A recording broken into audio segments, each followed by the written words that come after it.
everybody. How are you all? Good evening. We are good. All right. Roll call. Who are here? Quickly. Yashika, your mic is on this week. Yeah. Yes, sir. I'm here. Yeah. Yeah, right. Lacey. Present. Giovanni, not so bonito. No, we're live, man. All right. Yes, sir. Montague. Present, sir. All right.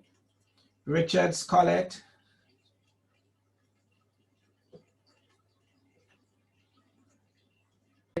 Here, sir. Okay. Latanya. Here, sir. Donna Brown.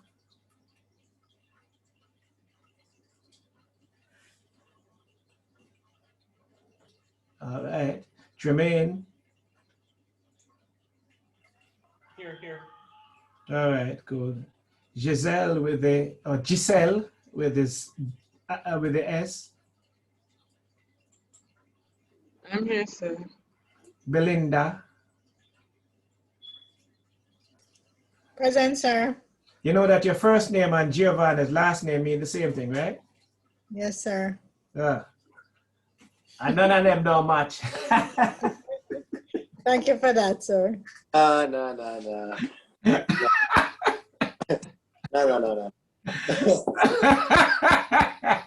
I couldn't help myself. Ramona. Here, sir. Sasha Gay. Here, sir. Natisha, sorry. Here, sir. Giselle with the Z.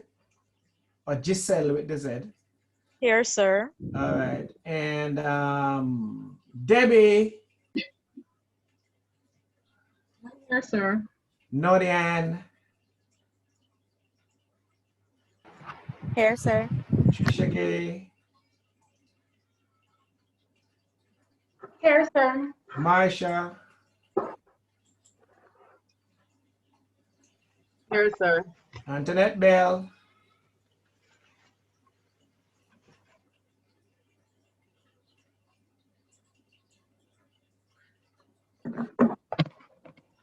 One more time, Antoinette Bell. Here, sir, I was switching Wi-Fi. Okay, I can understand. Yeah, it happens. The service, is it my experience? Are you having worse service now from flow? Everything is it's moving from flow to slow? Or it's just me? Not just slow, not working sometimes, just in and out. Oh, yeah, it's a pain, really. All right. So another one of our thinking classes, and I say thinking, but I'm not speaking with a lisp. Good. I have something for you to think about and will help me to work through. Oh, by the way, just before we end this course, you are going to be required, well, to do an exercise in negotiation and conciliation. Will equip you with a tool or two to work with. All right. So here's what's before you. Having gained bargaining rights in 2018, the BRATU has served a claim for improved wages and conditions of employment for the 210 workers employed to JSLIC Limited. The elements in the claim include, but of course are not limited to, 1, a 20% increase in wages in year 1 and a 15% increase in year 2. 3 weeks vacation leave for staff engaged over 5 years. 3, fully paid, it should be paid, paternity leave. 4, travel allowance of $10,000 per month. 5, fully maintained vehicle for traveling officers. 6 shift premium of 25% of regular wages. Question is, how do we approach this? But before we start answering it, let's rewind to collective agreements and collective bargaining. You remember the process, ladies and gentlemen, where we talked about collective bargaining and how unions gained bargaining rights. You will recall, I'm also certain, that when we talked about a union gaining bargaining rights, it gains bargaining rights for a particular set of workers. And in gaining the bargaining right for this set of workers, the union then goes about its business of establishing between the union and the company a collective labor agreement. And the collective labor agreement has a number of elements, which includes these things. You will find in your conversations something called a wage contract. But let me revise and tell you some things which I already presented on, but I just want to be sure that you know almost a kind of revision as to where we are right now. A collective, so first question, right? First question. The union gained bargaining rights. How do you describe the workers how do you describe the 210 workers? They are what? It's a question. Picking at you this afternoon, Yashika.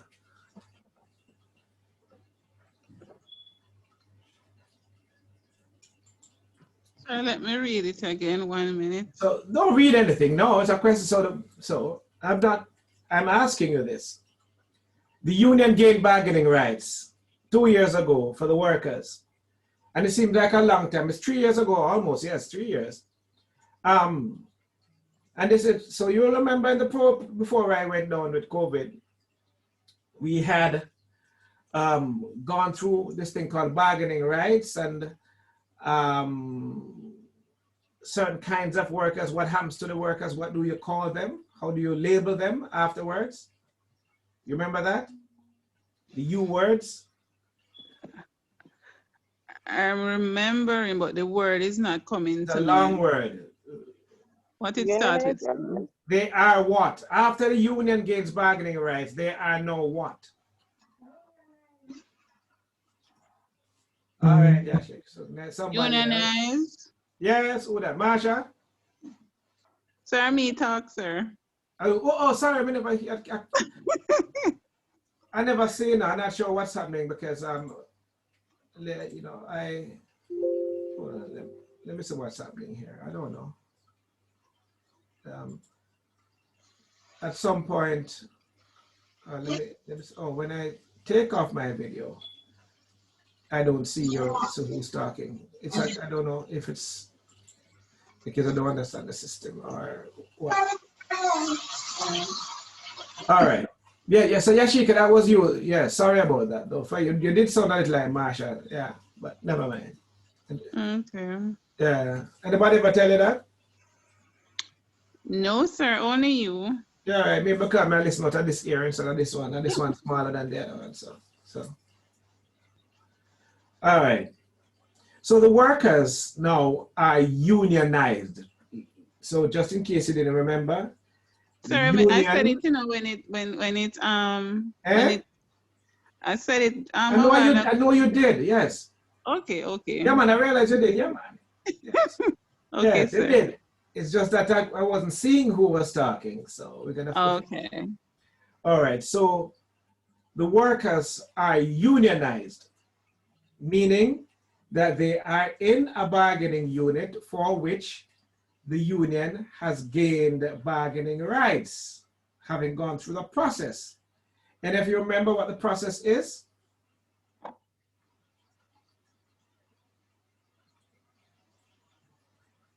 we're not going to have a major revision in that, just so let's catch up. Anybody remember what the process is? Leticia?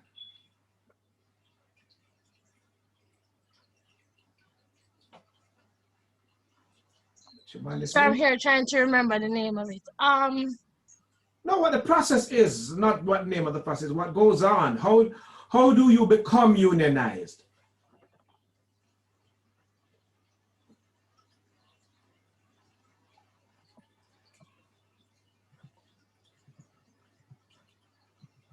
So come back to you. Lacey.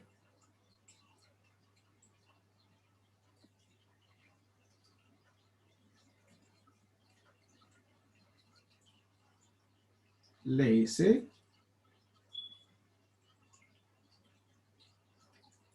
Lacey not even hearing me. All right. Giselle. Not Giselle.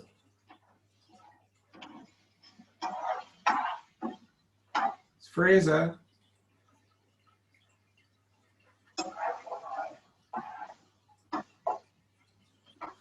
I don't know. Is my mic off?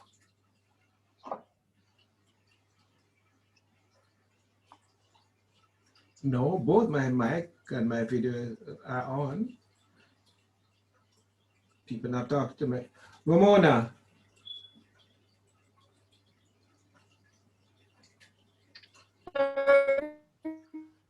Ramona.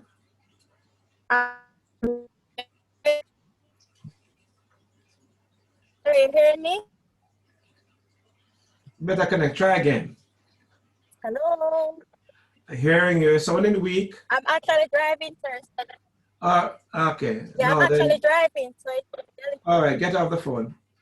Join the class later. You're still late. No, no, don't speak while you're on the phone. While you're driving. okay. All right. No, right. No problem, sir. Good. What's the for your new driver? That's no, sir. Hello, based on the age, you're a new driver. Keep quiet. All right. With my not my. Can you imagine? I've been driving before. 2/3 of this class was born. Wow. Montague.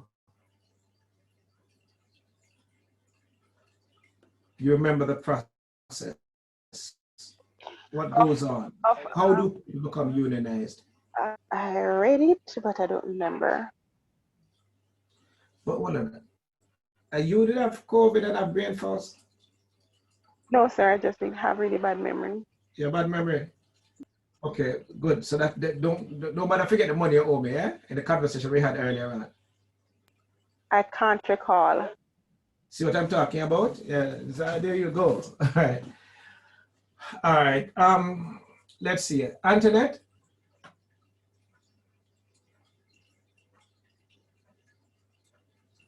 Sir, not being quiet. I do not know, or I don't remember. All right. Okay. So we gotta, all right. B word. Beware. I think what happens is, anyway. all right, no, Yeah.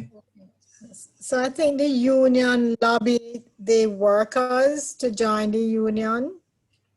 And then once the worker agreed, once there is agreement, then the union must have 50 plus 1. So Me tell you about 50% plus 1. I don't remember what. Okay, and They have to something to do with the Ministry of Labor. Okay. One talk.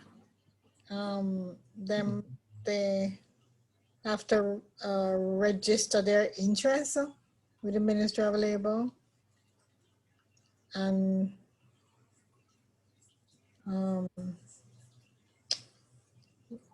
That's all, sir. If there is any accuracy in anything I've said. All right. Yeah, I mean, you're getting there. Yes. All right. We're going back through this here. Right. Yeah, we're going back through this, and you might end up getting notes differently that you might have to write. So that's why I like looking at people. Huh? Debbie Harris, movie star's name. Yes, sir. Mm-hmm. I recall similarly to Belinda, where I think they call it a ballot. Mm-hmm. So in order for, if workers wish to be unionized, then they will have to have like majority of the workers in the organization being willing to be represented by this particular organization. But I don't remember how the ballot thing goes, but I know it says something about once majority of the workers agree that this body is going to represent them, that's when the Ministry of Labor recognizes that body as a union. All right. Cool. That's what I remember. All right. Anybody else want to make a contribution to that? T, as in remain. From I say the team decide not to leave and remain.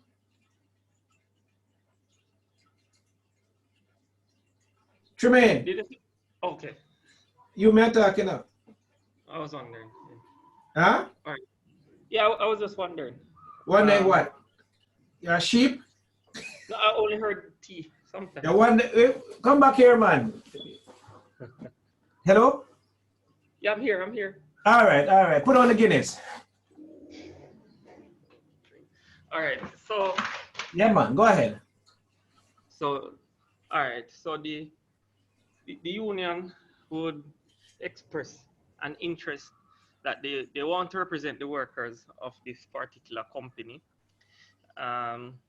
They would submit to the ministry that their interest. The ministry would hold a vote or organize a vote consisting of all the persons in that particular unit that they want to represent. And if the trade union that has expressed the interest gets a simple majority of the vote, then they would become the union representing that particular unit. All right. Yeah, man. Go ahead. All right. I'm going to ask you, since what I would have done, I would have gone back to the revision slides, but we don't have a whole lot of time left in this semester, and we really should have finished already. So, but there's a little bit too much unevenness in the understanding behind this. Tremaine, thank you very much. That was a pretty good understanding. So I'm going to ask you to take notes, please, right, as we speak, before we approach this, and as by way of a background. So, short notes, please listen and write.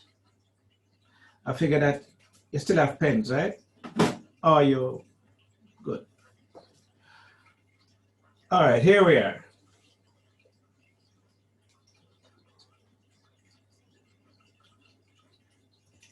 Collective bargaining begins with recognition.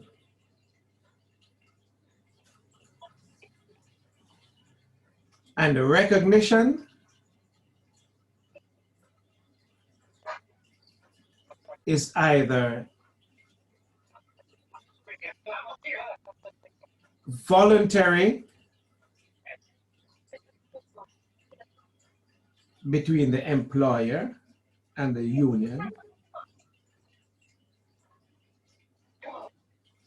or where there's a dispute over the wishes of the workers,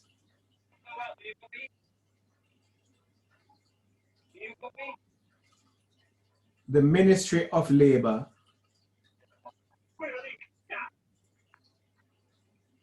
conducts a ballot, commonly called a poll.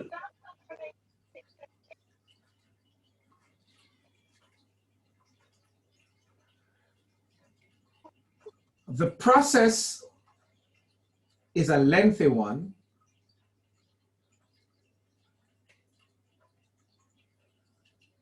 but in essence,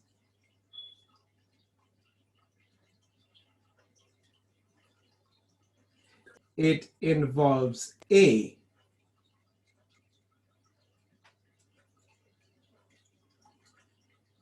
the union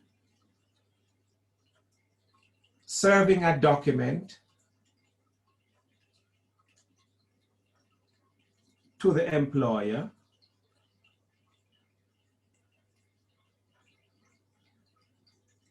the employer accepting or rejecting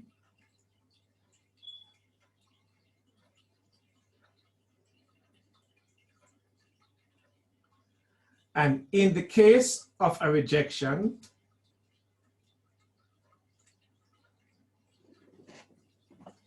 the Ministry of Labor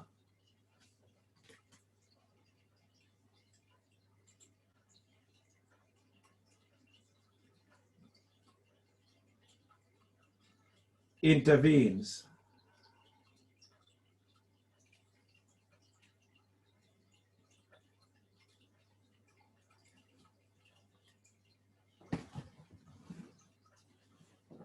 The ministry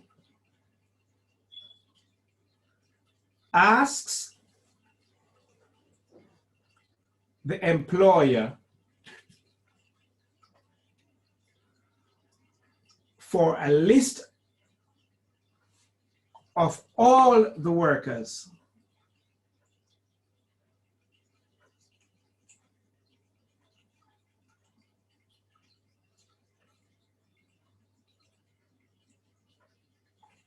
in the categories claimed for.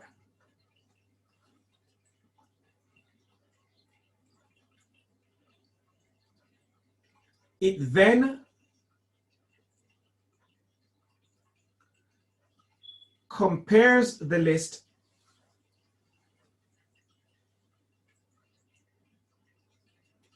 with that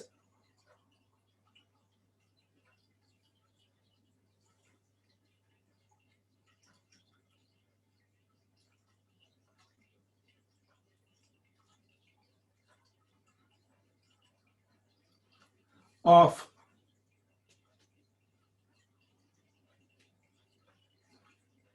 the union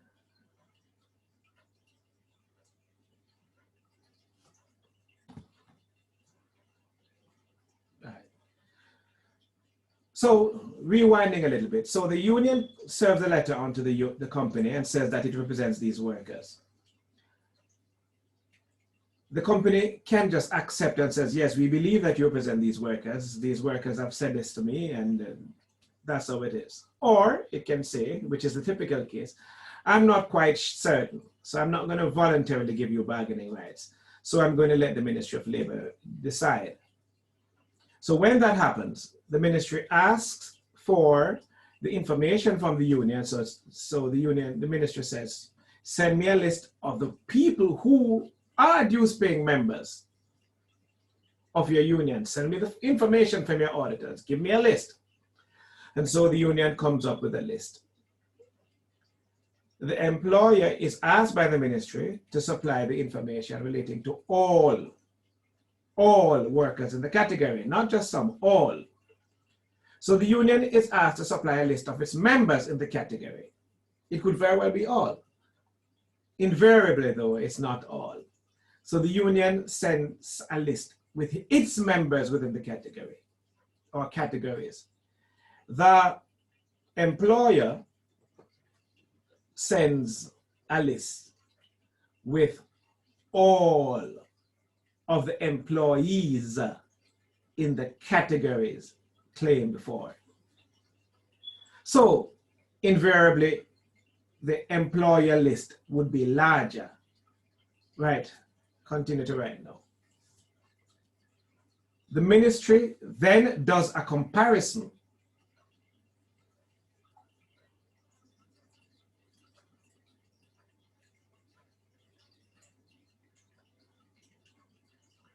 of both lists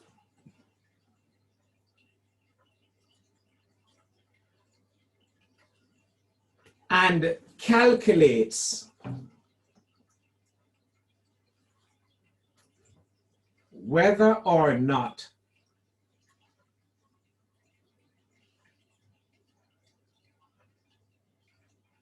the union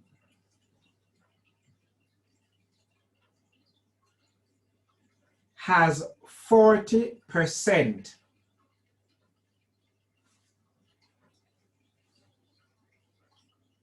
You said 30? Has 40%. Okay. Yes. Of the categories claimed for. In other words, the union's list on audit or on cross-checking must have 40% of the employer's list. Must. Okay.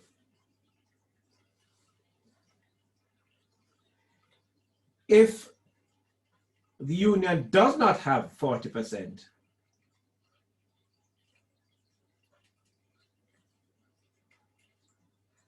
then the process ends.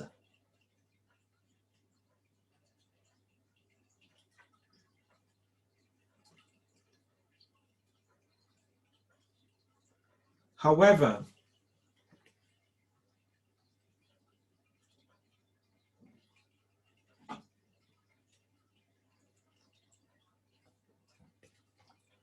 if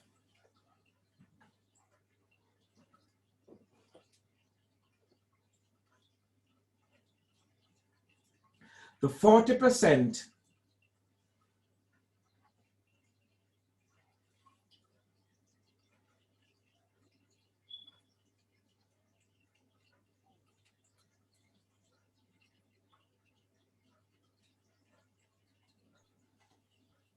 if the 40% is met,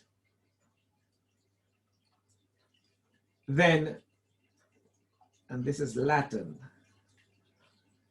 a prima facie, or in English is prima facie case, that's P-R-I-M-A-F-A-C-I-E, so a prima facie case is made.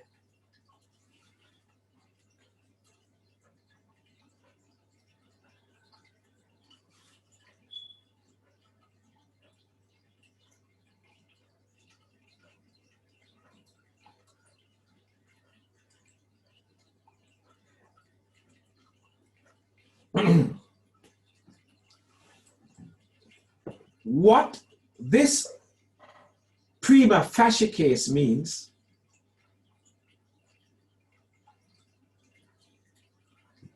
is that the ministry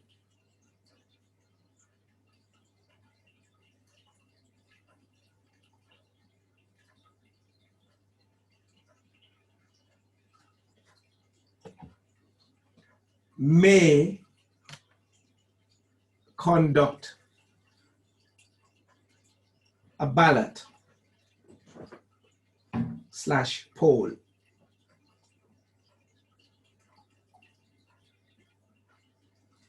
Please note, I'll say it again, please note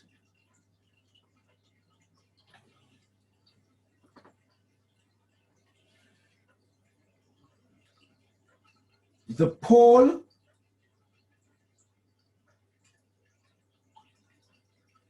measures all workers, not just union members.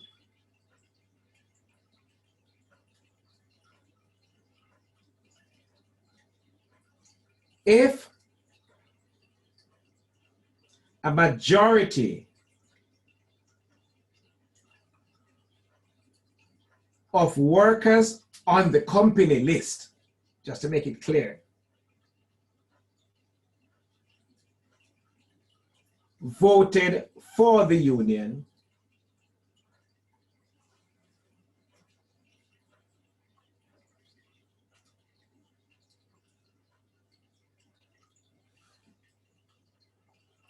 once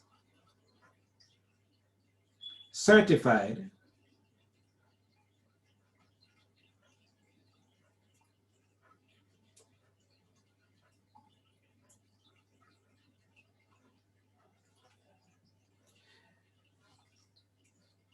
the employer is legally bound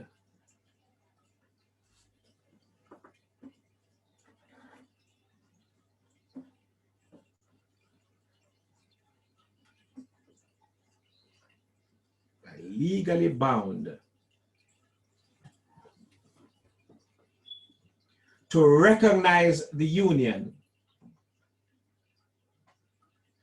as having bargaining rights for all, for all persons on the company's list.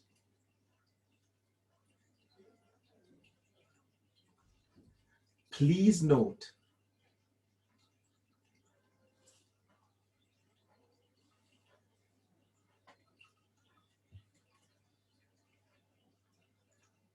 the Act, capital A, the Act speaks of a majority,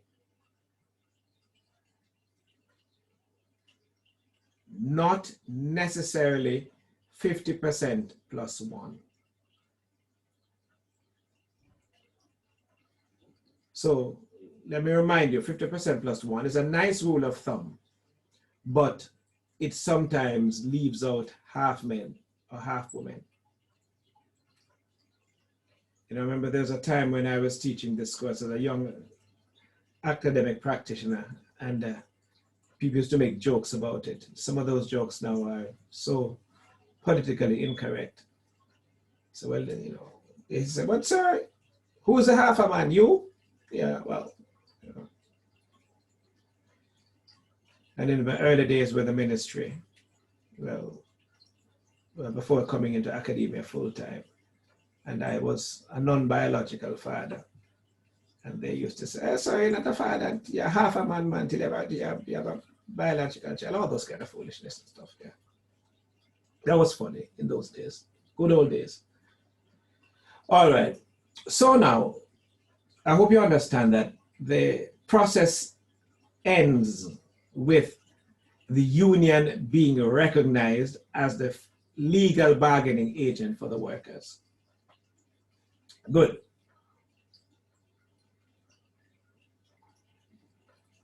The union cannot be displaced.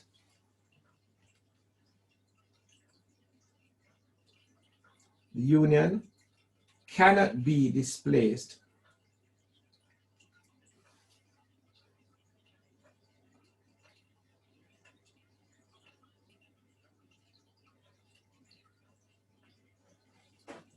except by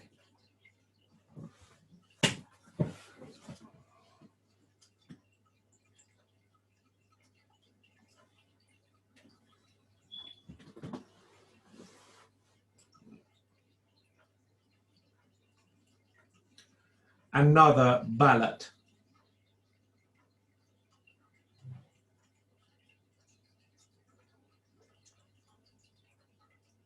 Okay, So only another ballot, only another poll. So the union gets in, it's like a harpoon. Very difficult to get rid of. You have to dislodge the union via another ballot. The union has bargaining rights. Please note, it has bargaining rights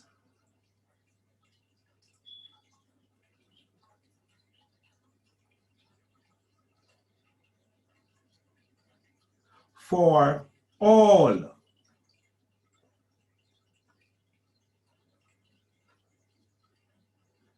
and not just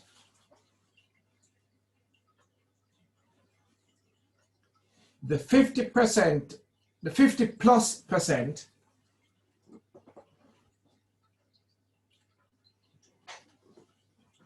who voted for it.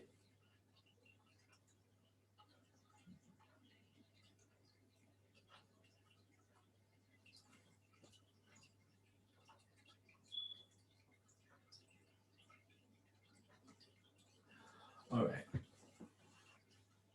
All workers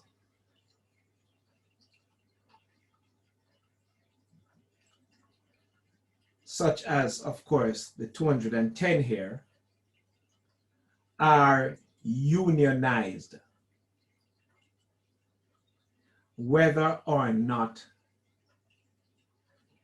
they are dues paying members or they like or dislike the union.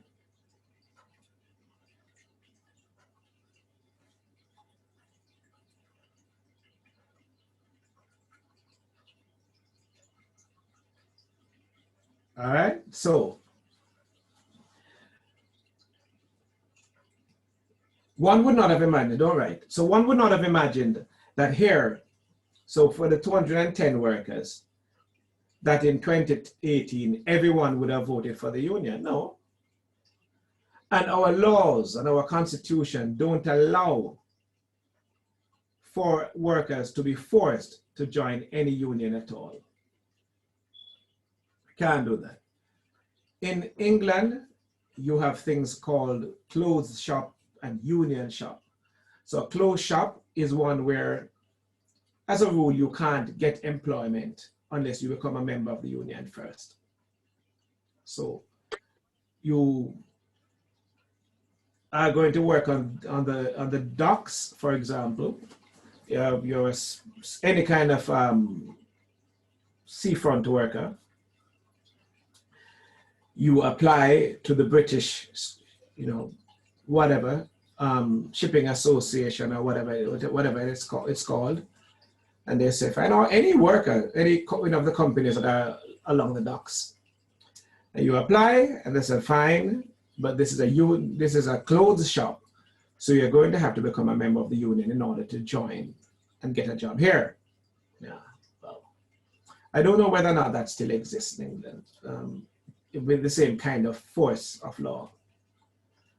You then have what is called union shop, which is pretty close to the same thing, except that they said to you, well, you apply for the job, you get the job, but after you become a member of staff, you are required to be paying union dues, etc. It's kind of like when you go to church and they say that you're going to have to pay tithes, yeah, after you've got in.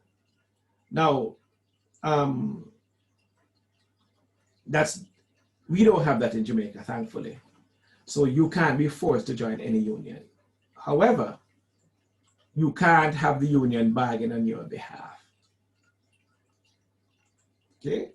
The union cannot bargain on your behalf you can't have your own union bargain on your behalf. So let me see where you understand right now though. So, because all the workers here are unionized. The union went through a process, the process I have just described to you, and the union has bargaining rights for all of the workers in the categories. Every single jackman and woman, everybody including the miserable one in the corner who decides she's not going to join in the union because the union is not fair, or the one over there who is a Seventh-day Adventist who decided that the union signed off on her democratic rights because the union approve of work on the Sabbath, or because she is a Jehovah's Witness. Yeah, I almost said with. Yeah, I shouldn't finish the sentence. All right. So this Jehovah's Witness decides that she's not going to participate in anything. They don't vote in any kind of election whatsoever. Cool. And so she said she's not going to, they can take out the Jews if they want. As a matter of fact, she's not paying over the Jews, so she don't pay over any Jews. She doesn't. So she doesn't pay over any Jews, and all is well. She's not a member of the union. However, sisters and brethren,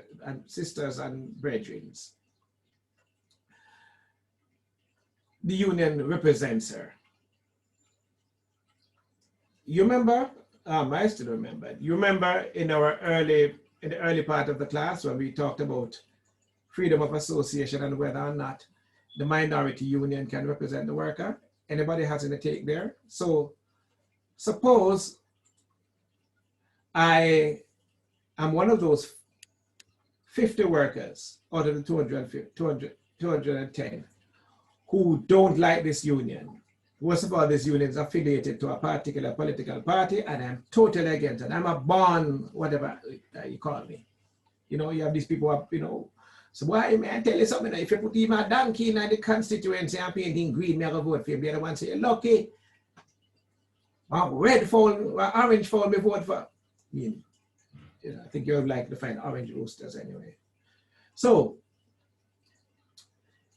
there are some people in this country who, for whatever reason, will never join a union. So out of that 210 workers, let's say you have 50 who are not, friendly with that union. However, they have other union that they want to belong to. Well, they can belong to those other unions. Yeah. So for example, I might decide that, listen, I think WIGOT is WIGOT-less, and I'm tired of WIGOT. I don't want to have anything to do with WIGOT, and I'm going to be paying my dues to another union, right? Especially now that unions can represent me elsewhere. Really?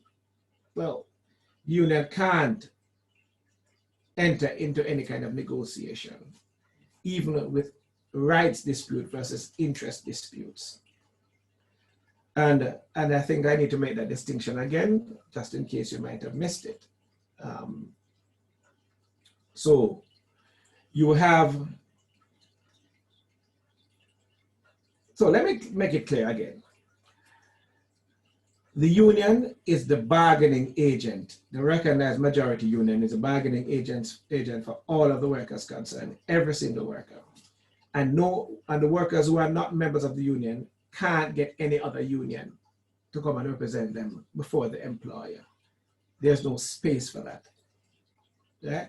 You need a recognized majority union. And as a matter of fact, even if the workers don't have a union, let's say the union failed, the union can't represent the employee in collective bargaining. It may represent the worker in cases of dismissal and those things.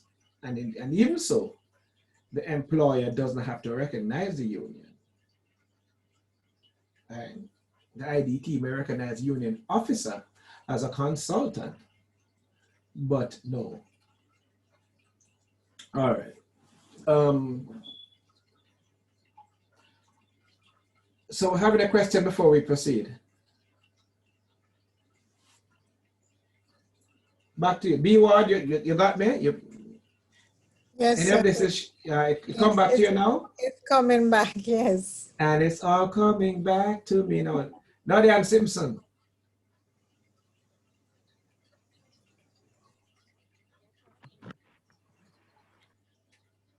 Hey, I'm not hearing you. You're not sleeping on me, are you? Bonito, is it back? It come back to you now? You get it? Yes, sir. Sure. Yeah, man. All right. Good. Trisha Gay.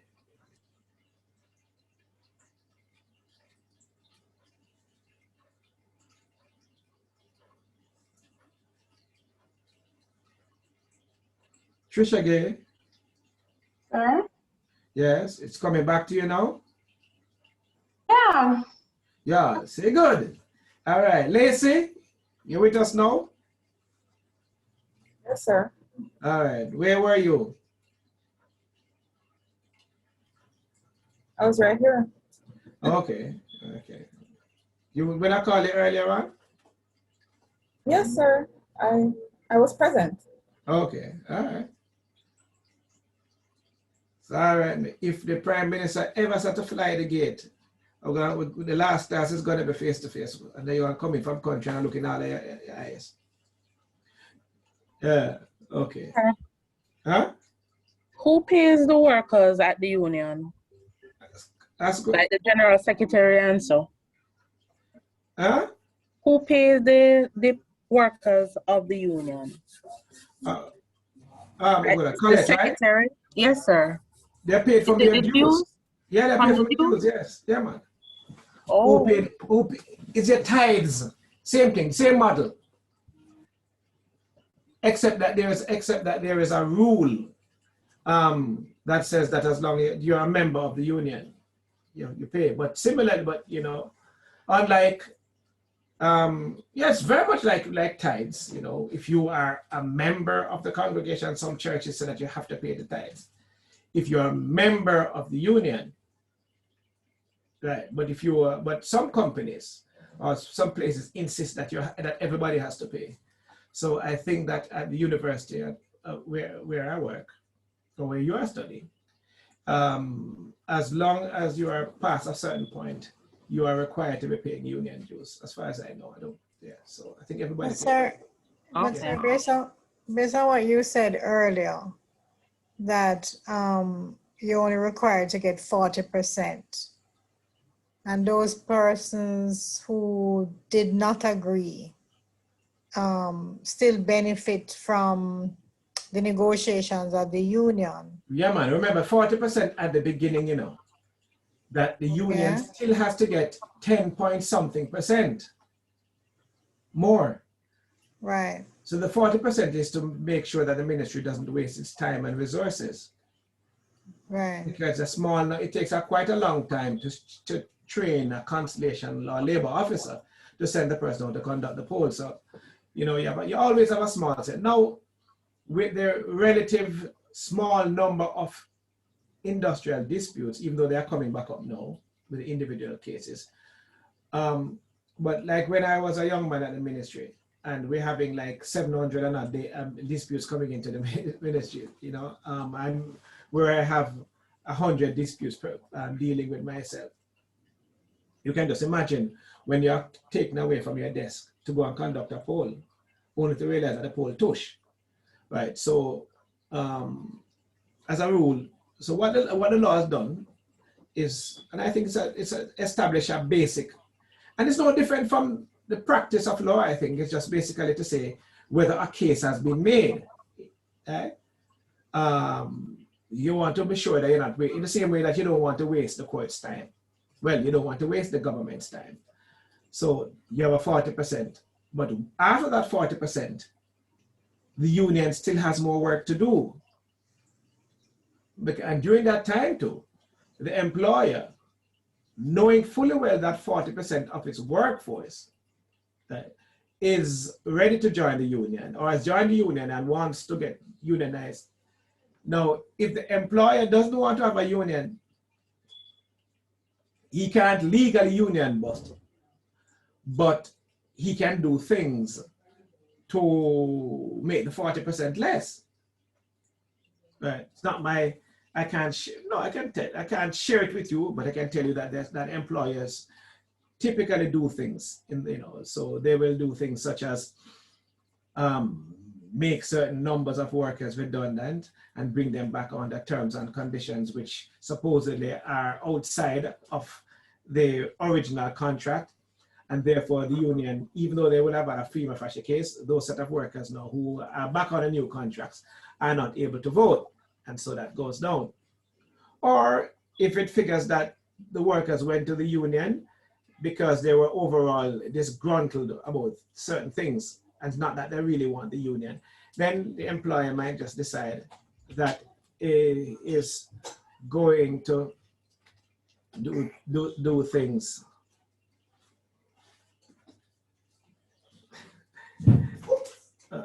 working from home. The employer decide that he's going to do things that will induce them. So it's not necessarily inducement in the sense of giving them a bribe, etc. But it could very well be, you know, like where you think that things are not good, but normally you have had a good relationship with the workers, and you call a meeting and say, well, I hear no one join the union, you know, and that's stopping you from joining the union, but have I not been fair with you over the years? Let's have a meeting, let's talk and see what it is. If you want union, but let's talk. As long as you're not telling them not to join the union, and you're telling them not to join the union and here's some benefit or a threat, you're not breaching the law. But, you know, using the kind of analogy from relationships, they say, well, you might figure, well, listen, I'm losing my partner to somebody else, or somebody else is showing some interest, or, well, what do I do? Do I get into a war and try to attack the other person, chase her away or him away? Or do I look at my partner and say, tell me where I was going wrong? But that is a certain kind of a paradigm, assuming, of course, that the union is an antagonistic relationship. There are many times when people decide that they want a union, not because of anything negative about the employer, but simply because they may see certain kinds of benefits in other parts of the industry, and the unions might be able to negotiate these things for them, not just within the employee, the employee of the particular individual, but industry-wide. So it doesn't have to be completely negative or completely antagonistic. Indeed, there are times when the employer is very excited about the idea of unionization because it makes it much easier. You know, when your workforce is getting large, and then, you know, you have a cadre of people and you have to be negotiating with them one by one, coming down and coming. And when you have a set of qualified people, then when you have a unionized workforce, a man is coming in as an engineer, a man is coming in as a stevedore, a man is coming in as a welder, wharfinger, or something like that. You say, listen, this is what we pay wharfingers. I know that you might have got that elsewhere, but this is what is paid here. This is standard across the thing. So you might be negotiating, but you already have these terms and conditions and stuff, which you would have worked out. So, so that's collective bargaining. Right. Any more questions? Yes, sir. Mm-hmm. Yes, Latanya, sorry, yes. What if it's a case where, so 1 second.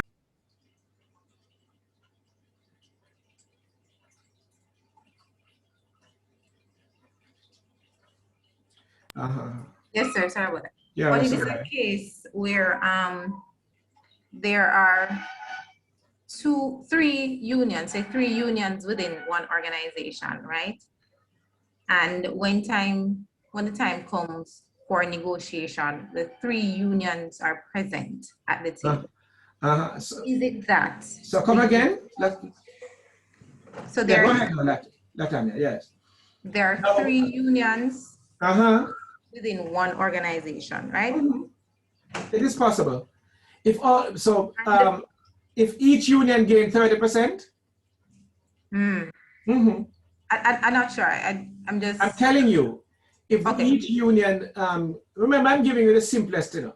If each union got 30%, then they can all ask for joint bargaining. Oh. Yeah, man, the law allows that, yes. 30%, okay. Right. So if one gets, so if in the poll, you are challenging union, an incumbent and another one, and one gets 40% and the other one gets 30. Yeah? Yeah, they can have joint bargaining if they want to. But if one gets 40 and the other one gets 20, I've seen that too, where one gets 48, seriously, 48% and the other one gets 30 something. And the one with the larger membership said, no. No, so listen, we prefer not to have the workers represented our work with this union. Because they were on opposite sides of the political spectrum, and the union officers had personal grievances amongst themselves. Okay, so you're saying that they whatever benefits that they negotiate, they do it in unison. They all agree on the same types of benefits. Yes, because it is not, the benefits are not for the union, are for the workers. So if both unions agree, as in some industries like now, as in sugar is one of them, I can think of, and in bauxite. So if the unions agree that they are going to share bargaining rights, and it's expedient for the employer to do that, because again, you don't want to be involved in these fragmented kind of things, especially when the industry is large. So the two unions decided to work out their differences and agree to share bargaining rights. And they share bargaining rights. But then the collective labor agreement says, collective labor agreement between J-Slick and Bratu and Baitu, right? Or something like that. So it works. It's so is it the same thing as heads of agreement or whatever? The heads of agreement is what you arrived at the end of a meeting. The collective agreement is an overall document because the heads of agreement goes into the collective agreement. But each collective agreement begins with a heads of agreement. So a heads of agreement pretty much is like a document. It's you did a 1, 2, 3, 4, 5-page document that that summarizes what you agreed upon in the meeting. So this heads of agreement, you agree. So this is it. Yes. So you settle and you say it is agreed. A, worker shall get blah blah. B, blah blah blah blah. C, and then usually you have something at the bottom like there shall be no victimization or intimidation of by either side. I don't know if they still have that. Yes, Marjorie, welcome. Oh, sir. Sorry. Huh? Good night. Yes. So, sir, final question. So do you find it that normally the union with the most members, that union normally leads the negotiation? Yes, that's a typical that's so. But oftentimes though, oftentimes you will have a union officer just because of his stature. He might lead a negotiation, not because he has a recognized union. So recognized majority, or so let us say you have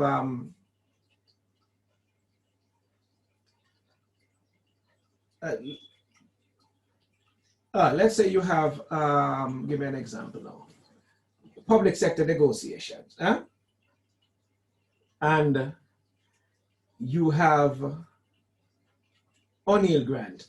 I'm just pulling this out. O'Neill Grant, who's the president of Justice Jamaica Civil Service Association. Now, the Civil Service Association would have the largest membership in the public sector. And then you'd have in the negotiation a James Francis, who has a small number of members, still, I don't know how many, in the UUJ. But then you also have Helene Davis White, who is the president of the Confederation of Trade Union. She's a senior trade unionist with almost 40 years of, well, I think close to 40 years, 30 odd years of experience in the field. And although her Jalgo is a smaller union, so simply because, you know, of the weight she carries, she might lead the negotiation. So that is possible. Again, you know, I use a public sector example, but again, you know, let us say you have Sugar and you have Granville Valentine from the NWU, Cavan Gale from the BITU, and Lambert Brown from the UAWU. Now, UAWU may have minority membership, but Lambert has greater maybe experience in dealing with that particular employer. And he has had greater success as well. Sometimes too, it also has to do with not just who the person, not just what the person is, but who the person is. So it may not have anything to do with whether or not the person has the greater stature, but whether or not the employer has a better relationship. And it is because you're talking about the interests of the workers. Again, you know, this is the industrial relations versus just the pure labor law. So you have a situation where you are negotiating, but you want the best deal for your workers.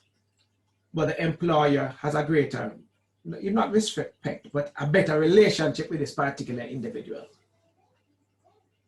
And it just might suit you, even though you're the majority representative, just, you know, to stay back and wait. Could you believe that's my son knocking my door to come inside here? Go to your mommy and leave me alone. Yes, go ahead. Please. Any more questions? Yes, Trisha? Sir, can your position prevent you from being unionized? You know, very good question. Position meaning what? Your job. So let's say you're the admin assistant for the CEO of a company. Yeah. Well, a CEO, your admin assistant to the CEO. Actually, no, there's nothing. Indeed, Section 13 of the Jamaican Constitution and similar legislation across the Caribbean make it very clear that freedom of association is an inviolable right within the Constitution. So the Charter of Rights outlines it. Something very strange happened in 2011 though, very, very strange. And I'm wondering why they did it, because we have two Labour parties in Parliament. And Section 23 was removed. Section 23 of the Constitution said that every person has the right of freedom of association, and in particular to join and be a member of and participate in the activities of trade unions of their choice.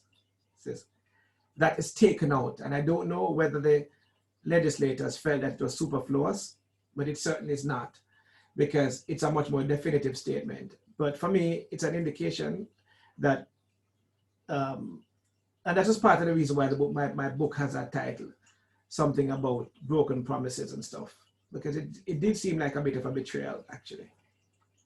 But there is nowhere, unless you are a director of the company, right, a director of the company,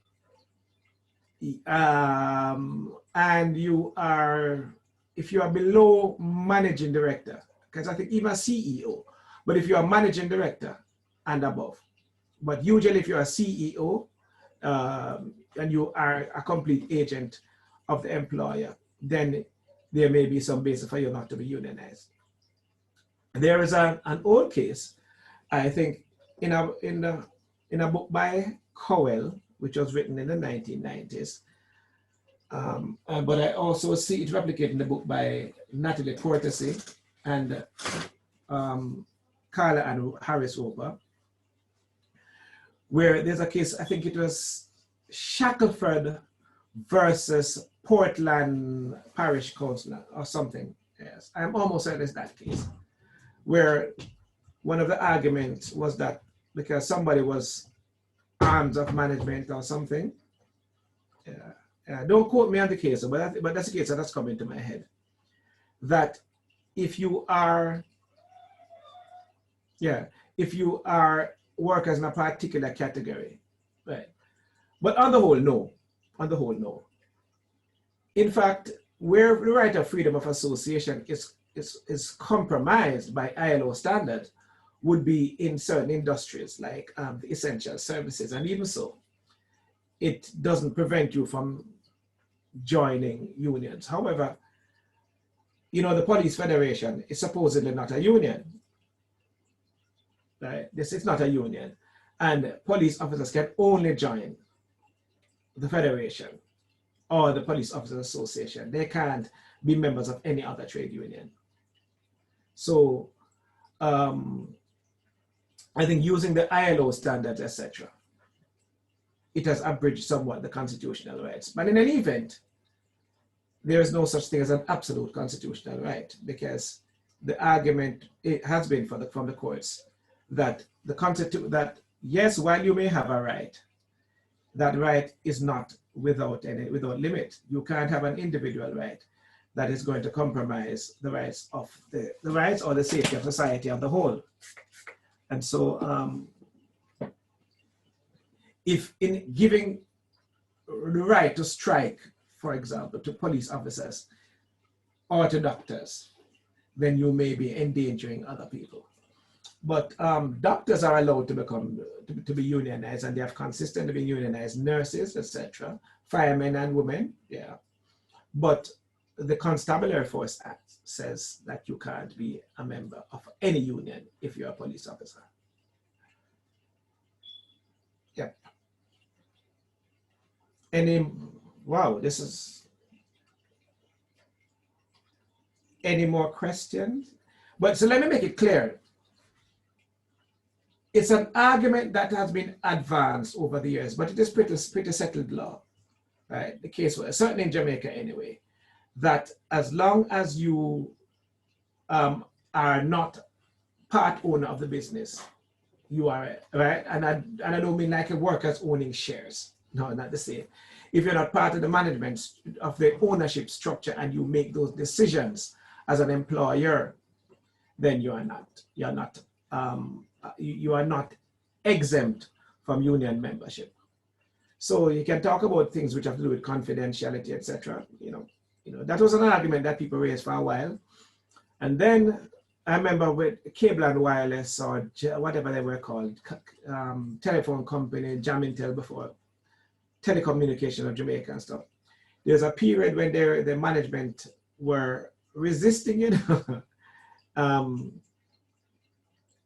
resisting this idea that senior people could be unionized. And then when certain redundancies started, lick them and think, them formed ESA, which is the Employees and Allied Services Association or something like that. As long as they can come to you and say, you are fired, you are eligible for union membership. Right, so any more questions? I can't see, I don't know why, but I can't see the hands and stuff like that. So you'd have to tell me.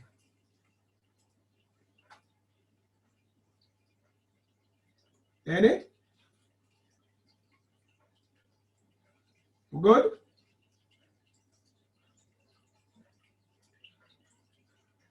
No more questions, all right? Good, good, good. Let me just see.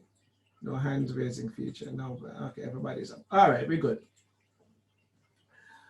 So, yeah, I know it's 7:30, and I typically give you a few minutes, but let me indulge me a little bit while we speak a bit about this case now, having gone through the background. So we are clear as to what a unionized worker is, what a union member is, and what powers do the trade union have to conduct their negotiations. Okay, I think we know all of that. So the company has gained bargaining rights in 2018. The BRATU has served a claim for improved wages and conditions of employment for the 210 workers employed to Just Slick Limited. And the claim is a very long and fat claim, and it says a 20% increase in wages in year 1 and a 15% increase in year 2, and 4 weeks vacation leave for staff engaged over 4 years, and fully paid maternity leave, paternity leave, travel allowance of $10,000 per month, fully maintained vehicle for traveling allowances for traveling officers, and shift premium of 25% of regular wages. How do you approach this? That's what this lesson is about today. That's what I'm teaching you to do. But so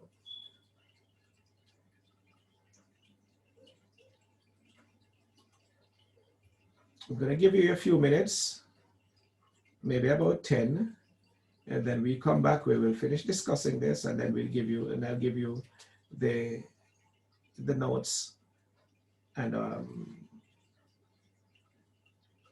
how I think that we should look at some of these issues. So take your few, and I'll be back. Mr. Taylor. Yes, Marsha. Question. The Police Federation would be like an employees association? No, they're a trade union. Them just don't want to call themselves that. In fact, the definition of a trade union under the Trade Union Act makes it very clear that the Federation is a trade union. Because a trade union as defined by the Act is, I think, any organization, the primary purpose of which are the regulations of relations between employers and workers, or something like that, yes. It also says employers and employers, by the way. And an employers association is also a trade union. So there are 2 employers trade unions in this country.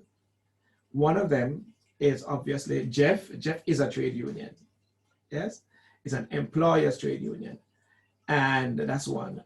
But the Jamaica Gasoline Retailers Association is, I think, the first employers trade union. So they are a trade union. But the Federation doesn't call itself a trade union, and it's not registered as a trade union. But the fact that it's not registered as a trade union is neither here nor there. It's a de facto trade union. Okay? Okay. All right. All right, see you in a couple of minutes.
All right.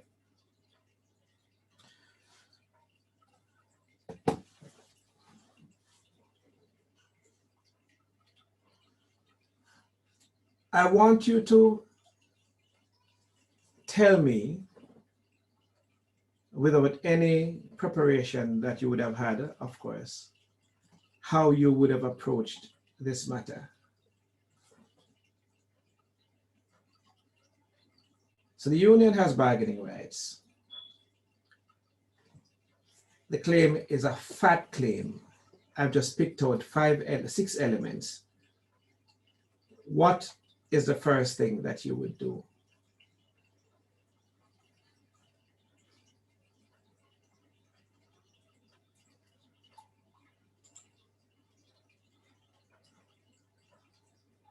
Alani.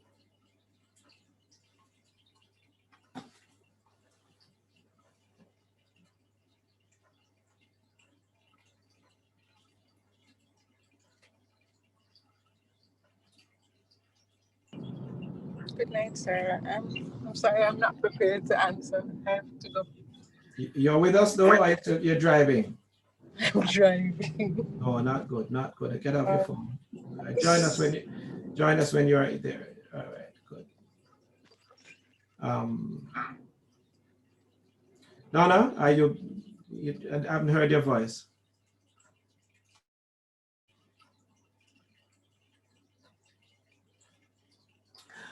Look, sir, I'm going to show you how to conduct a negotiation, not in this class yet, right? But we're going to have a class in which I'm going to show you what you do when you are dealing with negotiations, and you'll be given an opportunity. That's one of the things that I want us to do. In the past, what we would have a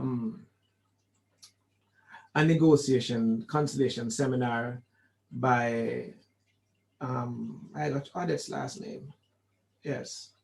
And she did a pretty good job for many, many years. She would do it for us.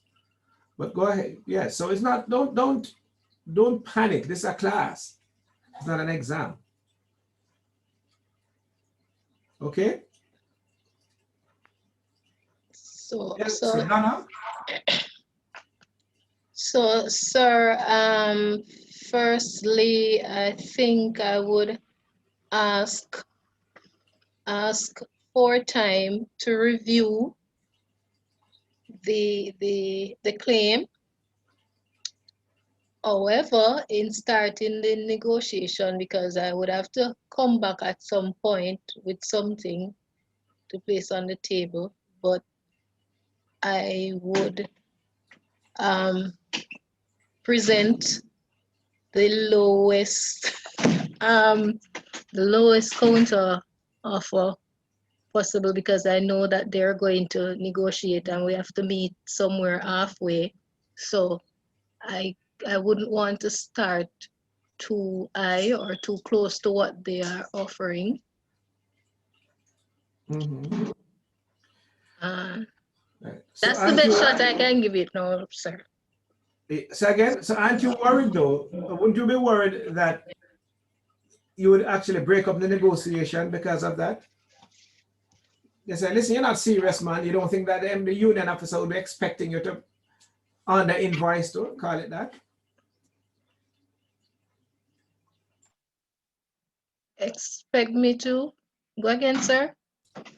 What on the offer? You give an offer that you know is ridiculous. Wouldn't you think the unions would expect that you're gonna give something that and the union will say to you, you're not serious either. That's that. But them can't be serious either. Their claim is pretty high. Yeah, but you made 50% profit last year. But they're not necessarily entitled to the profit. I'm in the business to make a profit. Yes, but you can't make it without them. That's true, but right. And so they are saying if you made 50% plus profit, right? And we would have caused it. So why you can't give us 15? You give us 20 rather. Bearing in mind the fact that the projection say going to make 60% profit next year. I still can't come too close to them, sir, All because right. Okay. Yes. Yes. Another person who I haven't heard from since day. Okay. Who else hasn't spoken? I haven't heard from some. Oh, Marjorie didn't speak, right?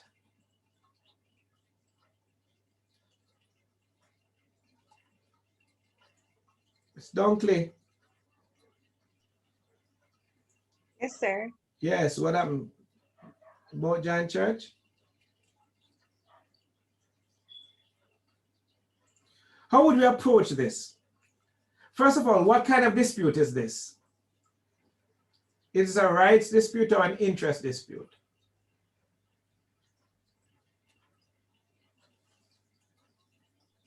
Interest. Interest, sir. It's an interest dispute, you're sure? Yes, sir. All right, okay. So far, so good. All right. What do you think about the paternity leave?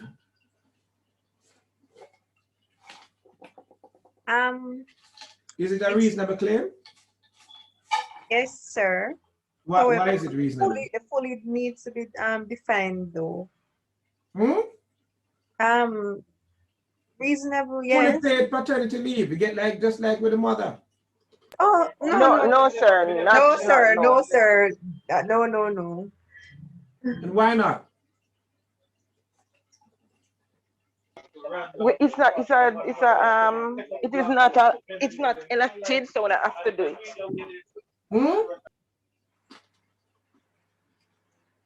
Is what? I'm not hearing you. I think somebody was speaking. It's not enacted, so it's not a necessity. So you can't claim when you want to bring in something new in the bargaining table. I feel you have to start out small. You can't just come and say if full paternity leave. You don't define what full paternity leave is. One, it is not. It was not a thing that was on the table before. 2, 3. It's not. We don't have to give. Basically. What? So, they don't have to get it. It is not a right. It is not an obligation. It is just something they want. Yeah, but when they carry this claim to me, I just tell them straight up, it's not gonna happen. This will never happen. So where do you feel regarding what do you feel regarding paternity leave, ladies? I think it's very important. But from an employer standpoint, you might not want to give them because it is going to incur more costs for you. But overall, I think it would be good. Yeah. Who else agree with the paternity leave? I agree with it. I agree, sir. Huh? I agree with paternity What would be the leave. conditions? That the man must live with the woman?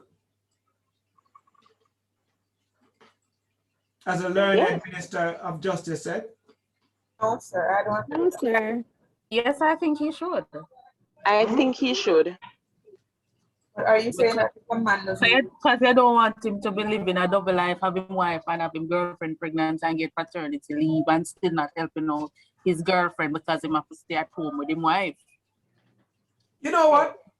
But that's not your business. Hold on a second. That's not our business though. No, pause for a minute. You know what? Pause. I'm suspending standing orders. Right? we're gonna discuss this question. And really it's not the next one. It's supposed to be a topic for in the last set of questions.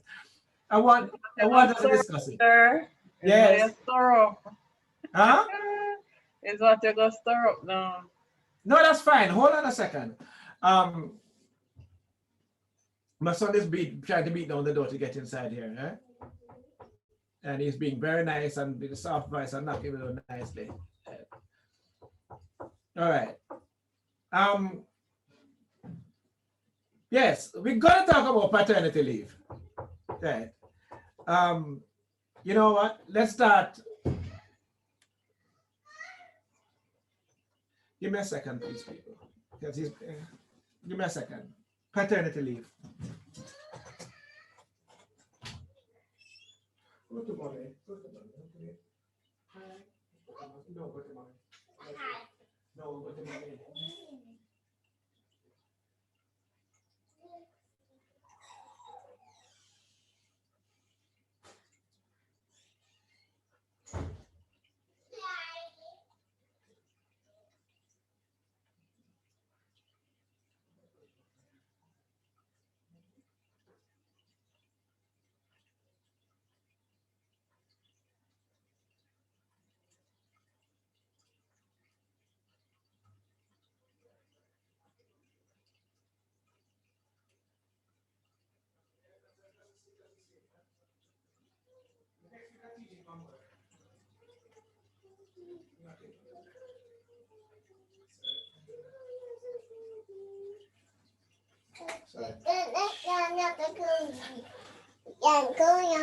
No, go to mommy now. Bye.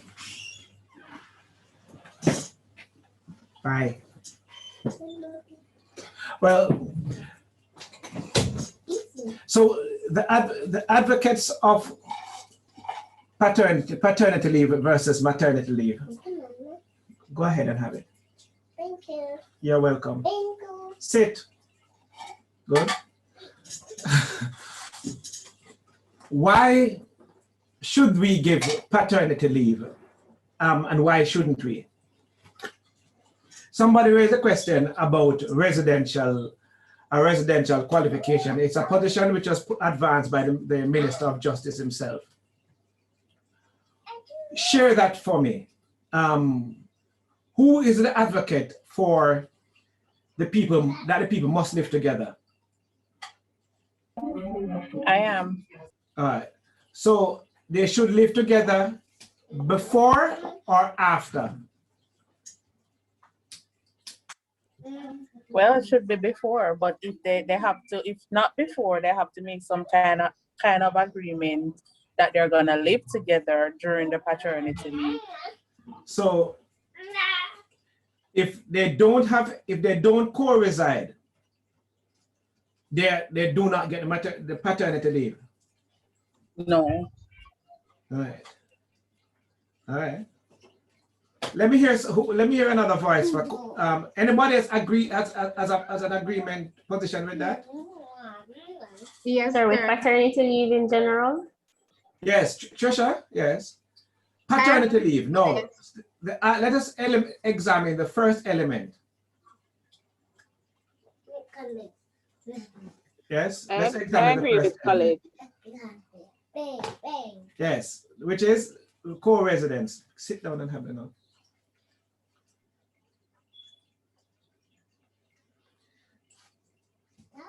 Yeah.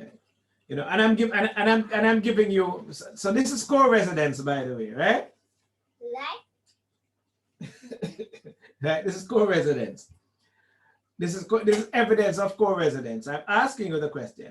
So Colette says that the person should actually live together. If they do not live together, they must make arrangements to go and live together. Right. Anybody else shares that opinion? Trisha? Yes, sir. What's your opinion? Don't do that. What's your opinion? Sir, if they're not living together, how will I know that you'll actually use the time that I'm giving you, paid time, to actually support the mother in taking care of the child and also bonding with the child? All right. And how do you guarantee? All right, okay, I heard that one. Anybody else share that view? So I have Colette, I have Trisha. Who else? I agree, sir. Sophia. Yes, sir. Yeah, that what? That make that. I agree that they should live together because the purpose of maternity leave is time to take care of, to have and take care of a child. If you're gonna give the father the same privileges, it is to help take care of a child. Well, I don't know if it's your thing or mine, but let me, oh, I can't turn it up, sorry. Let me probably try to turn it up on this. It's not up. Right. So you're saying that if by living with the person, he will have a greater ability to give the support. Yes. All right. All right. So we have Marsha, we have Sophia, we have Trisha, we have Colette. Who else? This is interesting. Okay, sir. One way which we can identify that this person is well, they would have sent in their request for the paternity leave, correct? And the name, normally when you have your insurance or your request for insurance, you would put your spouse and your children on your insurance card, correct? So when the names match or don't match, that is how the HR department can tell. Okay, so you have a level of monitoring. You can go to your mommy. All right, good. Good. Bye-bye. Good. Close the door, son. Bye. And I'm locking him out again. And do not. Yes. Yeah. Yeah. Yeah. Are you hearing? You can hear him, right? Yes, sir. Yeah. All right. Now, so when you talk about paternity leave, you're talking about the man having to be co-residential. Lati, that's your position too, Latanya? No, sir. Tell me. Sir, first of all, it's not my business. Second of all, even if the man is living with the woman, how am I going to prove that he's actually helping out? And not because he's not living with the woman doesn't mean that he's abandoned his responsibility to take care of his child. You know, to physically be there. So yeah, that's just how I feel about it. All right. Now, I want you to understand, I mean, I had to segue and talk about this. It's an issue that we're going to raise later on in the, as we talk about new issues and stuff.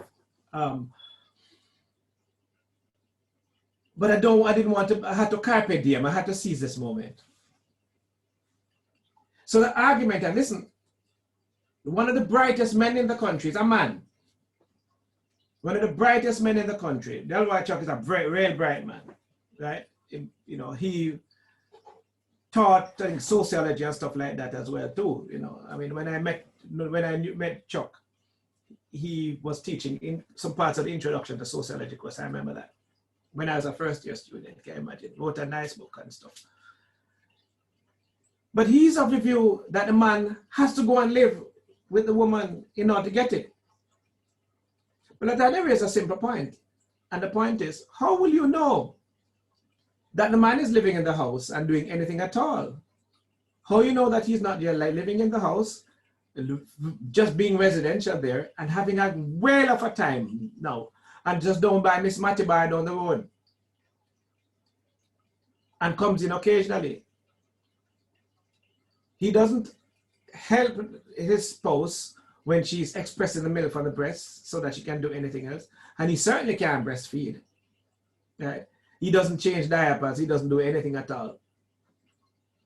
So how can you guarantee that he's going to do it without, Lati, as you said, without being intrusive and putting in cameras in the people's house? And you can't tell me that it is what the spouse says, because she might be having postpartum depression or dementia, right? Where she's so miserable that every little thing that him do, she don't say him do. Therefore, he might be giving the support, but in her mind, she is not giving the support, and she calls the employer and the ministry and say not giving the support. And therefore, it is her opinion. Only when investigations come up, you realize that he was giving support. You know those stories, right? You say, me say. So we have Montague, we have Trisha, and we have Colette. So sorry, if you're gonna argue it like that, it's best if you say no paternity leave at all then. No, why? Because No, they can't really monitor no one whether they live with you or not. No, But why exactly? So why, so you're saying because you can't monitor it, you shouldn't give it? Based on your line of argument, yes. But for me, if you're living in the house with the woman, it is harder for you to escape your responsibilities. I'm not saying that it is impossible, but it is harder for you when the baby gets up and cry, you're lying in bed with that woman, or you're in the house, you're gonna hear and you have to wake up and she's gonna push you to help. Well, at least I would. So it's harder for him to escape his responsibility when he's physically there than when he's somewhere else in another house. Okay. Suppose she doesn't live in a place where he can stay. Well, she go over to him. No. Let me create a scenario for you, which is very real. And it represents a significant percentage of first births. All right. And I don't know how much of that might hit anybody in this room here. But a significant percentage of first births occur while either person, father and mother, is living in a house which incorporates a larger household. That is, a man lives with his family, a woman lives with her family. He may or may not have the capacity in the short term to rent an apartment. Now we know the expression where you're talking about your children and you say, listen, find somewhere to put your head before you put the other body part. But a lot of people don't follow that. So should a man be penalized because he got a woman pregnant who he cares so much about and loves, but he doesn't have the means to actually live with her immediately? Yes, sir, he should be. Huh? Not ready to be a father yet then, sir. It doesn't matter, so therefore you penalize a child. No, you penalize him. You think paternity leave is penalizing the man? I feel like if he cannot physically be there, because being there on the phone, he might as well stay at work. If he cannot physically be there, he shouldn't be granted paternity leave. Yeah, but suppose paternity leave allows him to spend large portions of the day at the house and go back to his house at night.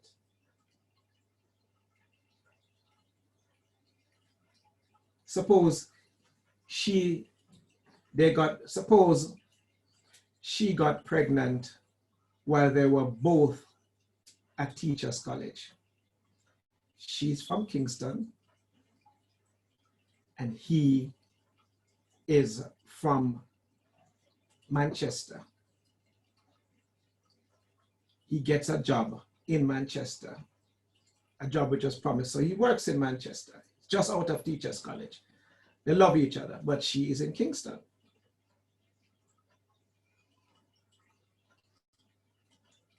He can't move into Kingston just yet.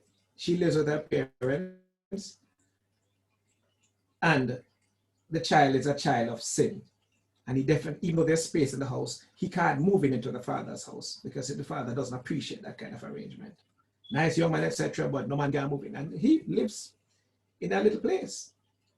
Can't bring in a baby in that place. And he's barely making any kind of money. You know what new teachers make. But he wants to see his child. But he has to work. You understand that scenario? Who gets penalized, the man or the child?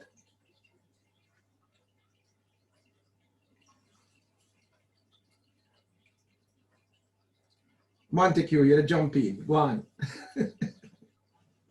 Who gets penalized? Again, let me. But either way, he wouldn't be there to. Either way, if he gets it or not, he wouldn't be physically there to help because he is in Mandeville, Manchester, and she's in Kingston. The commute from Manchester to Kingston every evening would be extremely hard on him. So, I mean, I don't think the paternity leave. Well, then again, maybe he could, if he got paternity leave, he would have to go and stay with her at the house. Not necessarily stay with her. But where would he stay? Because if he's living in Mandeville. Him could come and catch with him brethren in town. Some days. Sir, no matter what the scenario gave. No, I'm not just. I want you to walk through it, not just think with your emotions, Think about the larger sociological environment within which we live. So the man takes a bus and comes into town, and 2 or 3 days out of the week, right? He can catch with his friend. Or he comes in, and for the 1 month that he's on the leave, he catches with his brother. Him catch with his brother. His brother lives in Richmond Park, and his brother has a little place, and so he sleeps in his brother's living room. All right, and then he takes the bus and goes to Augustown in the morning, where the baby mother is, because she has a job teaching at Mona High. And on a weekend, he goes back down because he lives in the family house. Yeah. He's a young man starting life. The majority of people who have children in this country, or the 80% of us who are born out of wedlock, have our parents have us early and before they are in a residential situation. 97% of fathers questioned in 2011 said that the woman who's having the baby is someone he's in a relationship with. That's his woman. 92% of the women say that the man is in a relationship with them, meaning that there's a 5 percentage point difference, which is not explained by any statistical measure because it's a census. Right? It's a census with no sampling error. 5% more of the men who are there in 2011, that cohort being followed now, say that it's for them woman, while it's only 92 of the percent say, listen, it's my man. That indicates a high level of desire on the part of fathers to father.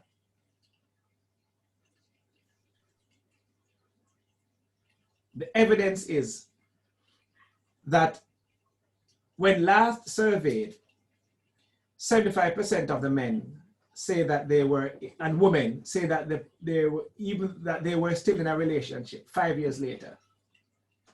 And 80% of them say that they still live together, or they live together. Now remember, the majority, in many of the cases, they didn't live together in the first case. It's a fallacious association to make between residence and support.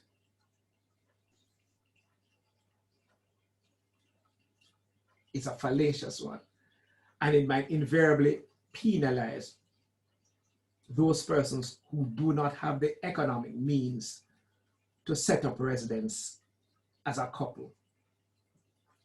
Let me ask you a question, and the majority of this class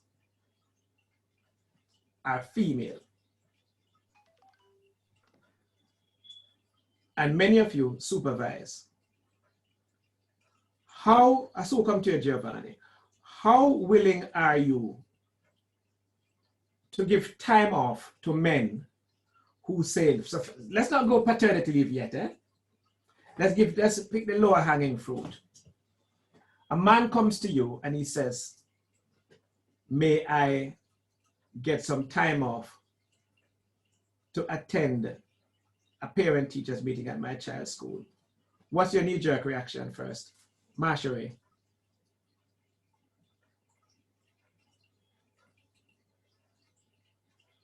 She's not here. I'm here, sir. Yes. Man comes to you. I want time off. One of the security workers on campus. That's where we were now. The security guard, men and women. Security guard comes to you now. You are the director of security. And come and say, I want to get some time off. I want to go to a parent-teacher meeting at school. Sure. What's your knee-jerk reaction? There's no knee-jerk reaction from me. Let another person. Sorry. Sir, there's no reaction because using me as an example, my father came to all the parents-teacher meeting for me. Mm-hmm. So if I was supervising somebody, I couldn't have a reaction about it. Would you want any? Would you ask for evidence? No. Okay, good. Marsha.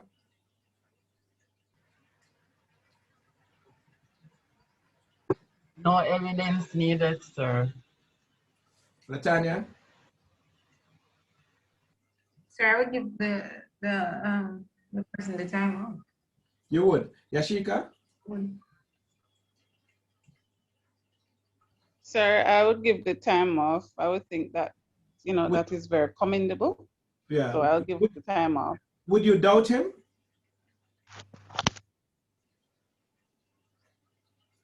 Huh?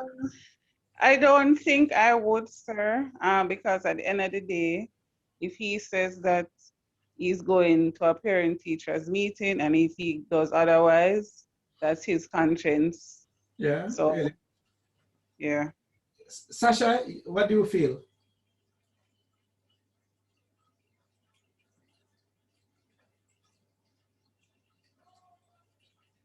Sasha gone. It's Lawson. Last. All right. Skipping. Ramona. Okay. Nathan is still with me, sir. I'll definitely give him the time off. No issue. Natisia.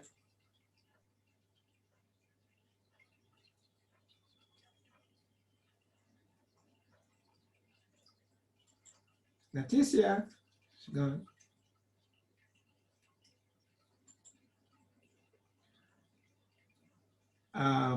Alani, are you stable yet?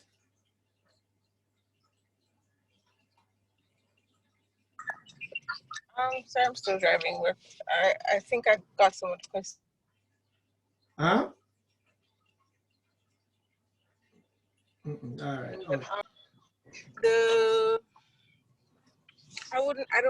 From what I think you're asking, I wouldn't have a challenge because I believe I would have a knowledge of my employee and some degree of information regarding their family.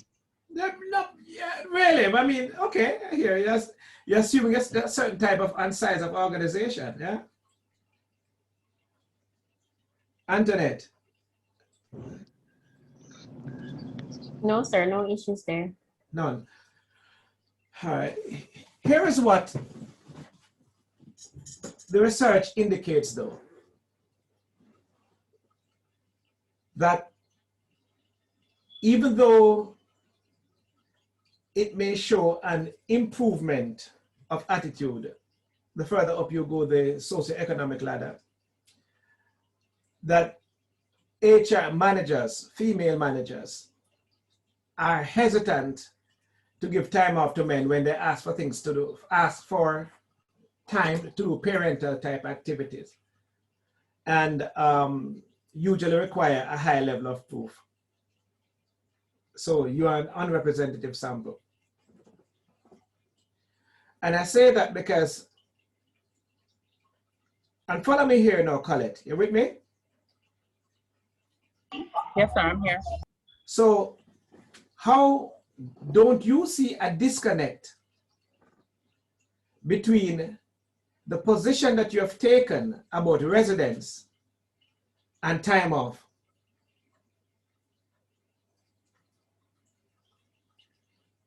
for non-resident males? Do you see No. any logic of the two different positions that you have taken? No. Right. So the man says he's going to take time off to go, right? What would prevent him from doing anything else?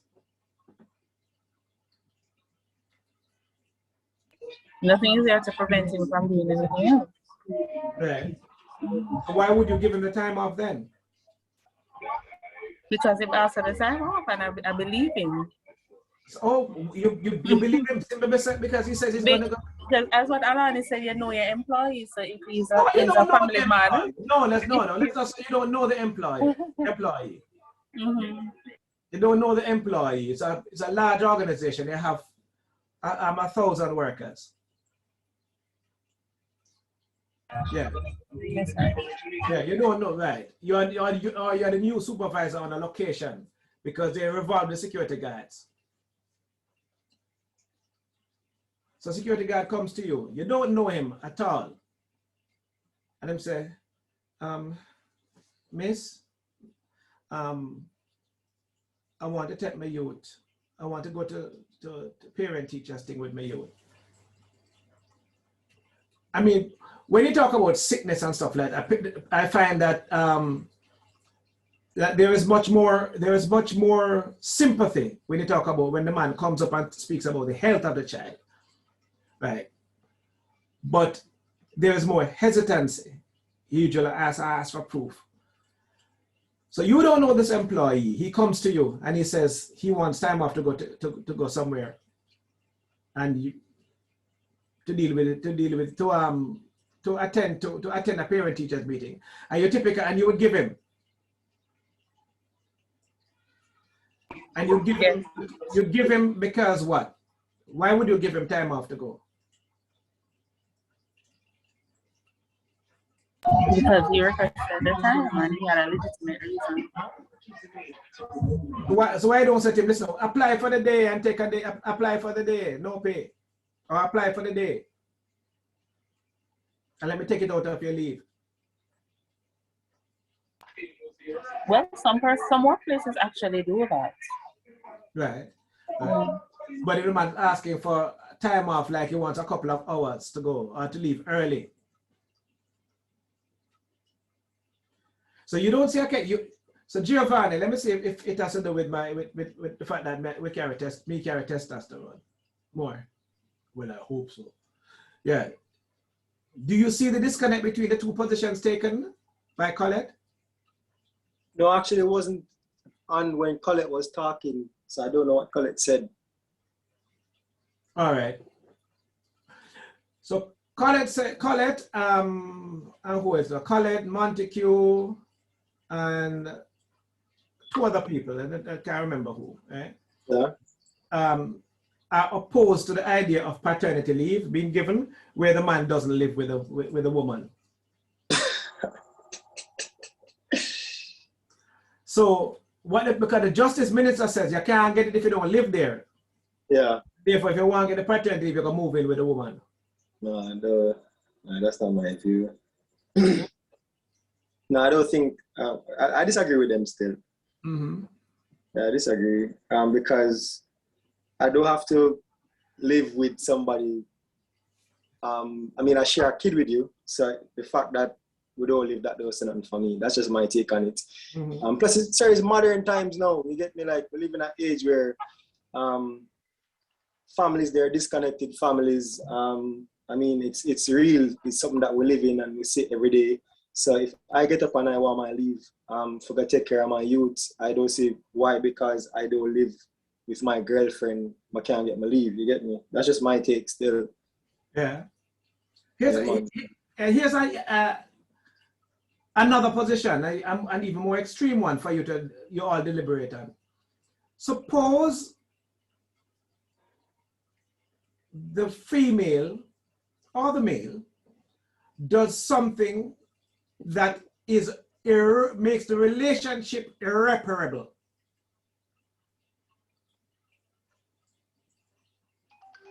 Meaning, she said, based on what him do, she don't ever want there with him as a man and woman again. Ever. Yeah. Right?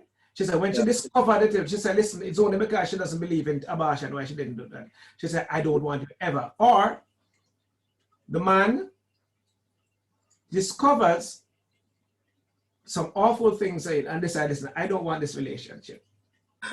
Right? So let me give, like, for example, that it took a DNA test to prove that it was his child. Yeah. And why? Because he knew that she was raffling the child because she had 2 or 3 relationships and he didn't know. Yeah. No, figuring that this is his picnic. So yeah, all right, I'm my child. I want to be there for my child, but I don't want to be with you. Because I was there, I was honest. By the way, this is not a hypothetical situation, huh? No, I mean, I'm saying that I have a little girlfriend who's I used to jokingly call her Aufa, right? And by the way, she's pregnant again, eh? And she told me, real person, you know, and she confided in me that she was pregnant and she didn't know who of the 2 boyfriends she was pregnant for. Okay.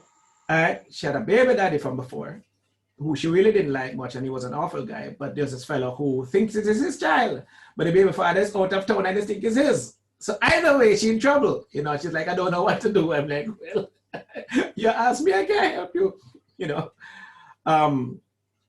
So at the end of the day, though, the child has to be minded. Are you going to tell me that you're going to force me into a relationship, a co-residential relationship with a woman who I don't trust, or I don't want to be in a relationship with anymore? Exactly. Exactly. And I mean, sir, I have just a second. Answer that, Sophia.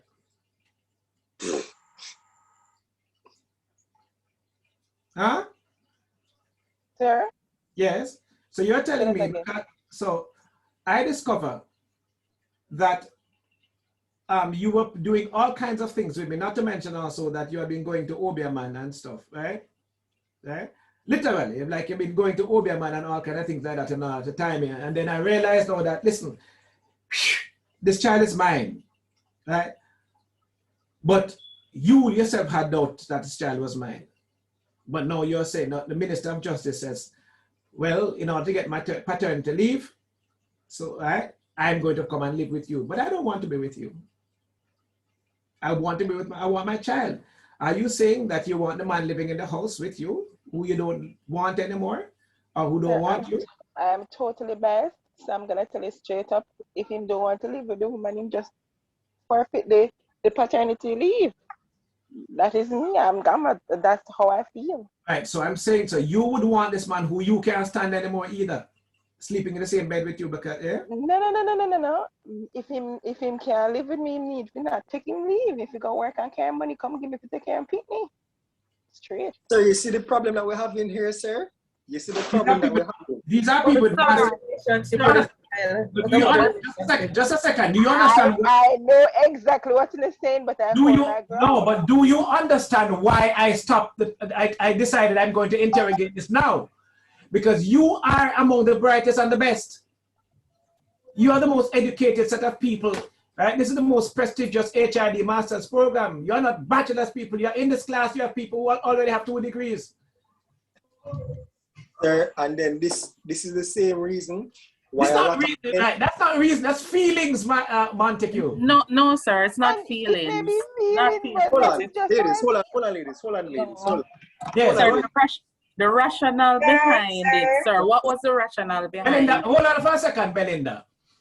All right. The rationale behind paternity leave is that it is because of the welfare of the child. Full stop. And it is to promote family life as well. Whose business is that? Exactly. It is to promote family life and irresponsible behavior. No, hold on. Want a man that's a scenario.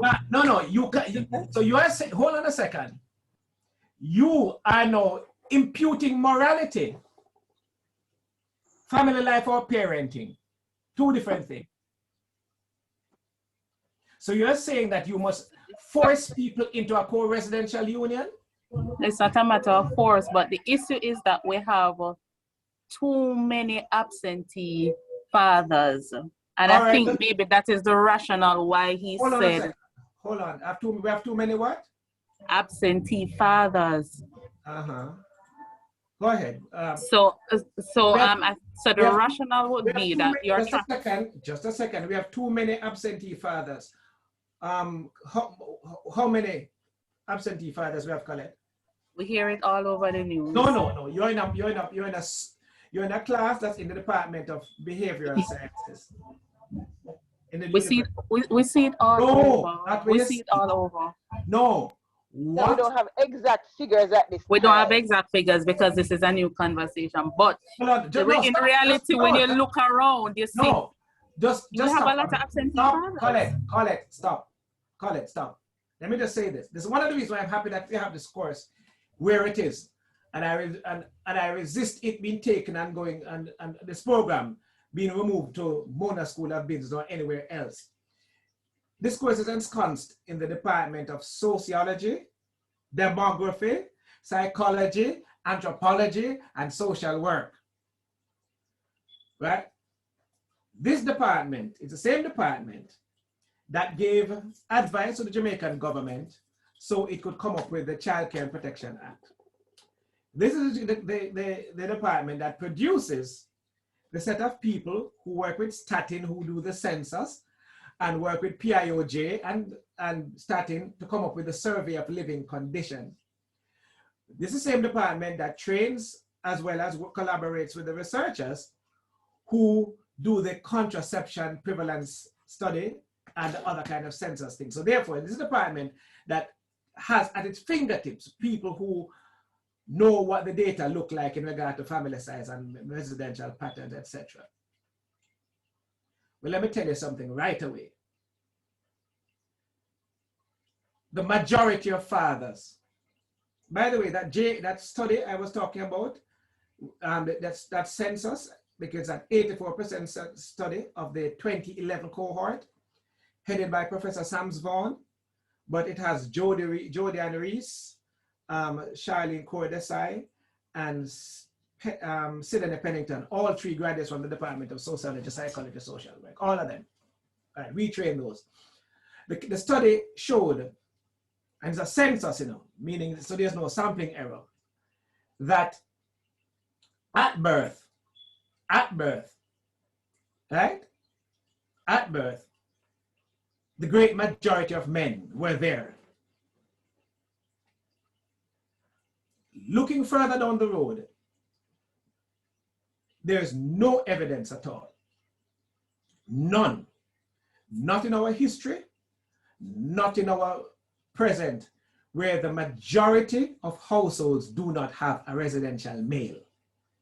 Second, there's also no evidence that the majority of males who are in that minority non-residential, there's no evidence that those males, the majority of them, don't have a relationship with their children. Sir, that sample coming from uptown? No, it's a national sample. And the majority of people don't live uptown. So even if it were a sample that was drawn, it's not a sample, it's a national sample. Even if it were just a national, even if it were, well, it's a national sample. And even if you're saying that because it's a national sample, then you're going to have an over skewing because of the large number of people downtown. Well, it would therefore mean that if you do a national sample, then the large number of absentee fathers from downtown would skew the sample in a particular way. Let me test it. Let me ask you a simple question. As Colette and Montague and all of you people who have this notion of absentee fathers in your head, I don't know what communities you grew up in or which communities you're familiar with, but let us move away from the uptown communities that you're familiar with. And we are not talking about just looking at the communities on the outside. Let's talk about communities that you actually know, the streets that you actually lived on or you have worked on. So you're a social worker, you are a probation officer, etc., etc. Think of a particular area where you work and go down by the houses one by one, 20 houses. Look at the 20 houses from your house where you grew up. And I'm betting you that you will not find the majority of those houses not having a father. Do it now.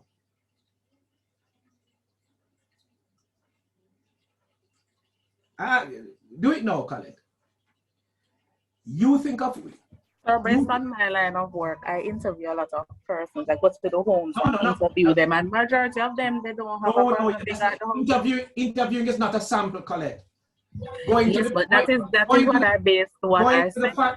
Going to the family court is not a sample. No, it's not there. No, I'm just saying to you. Right? So I'm saying to you, when you ask people who come to you seeking a job is not a representative sample. People who, you understand what I'm saying? You have to visit the households. You have to go on the street itself.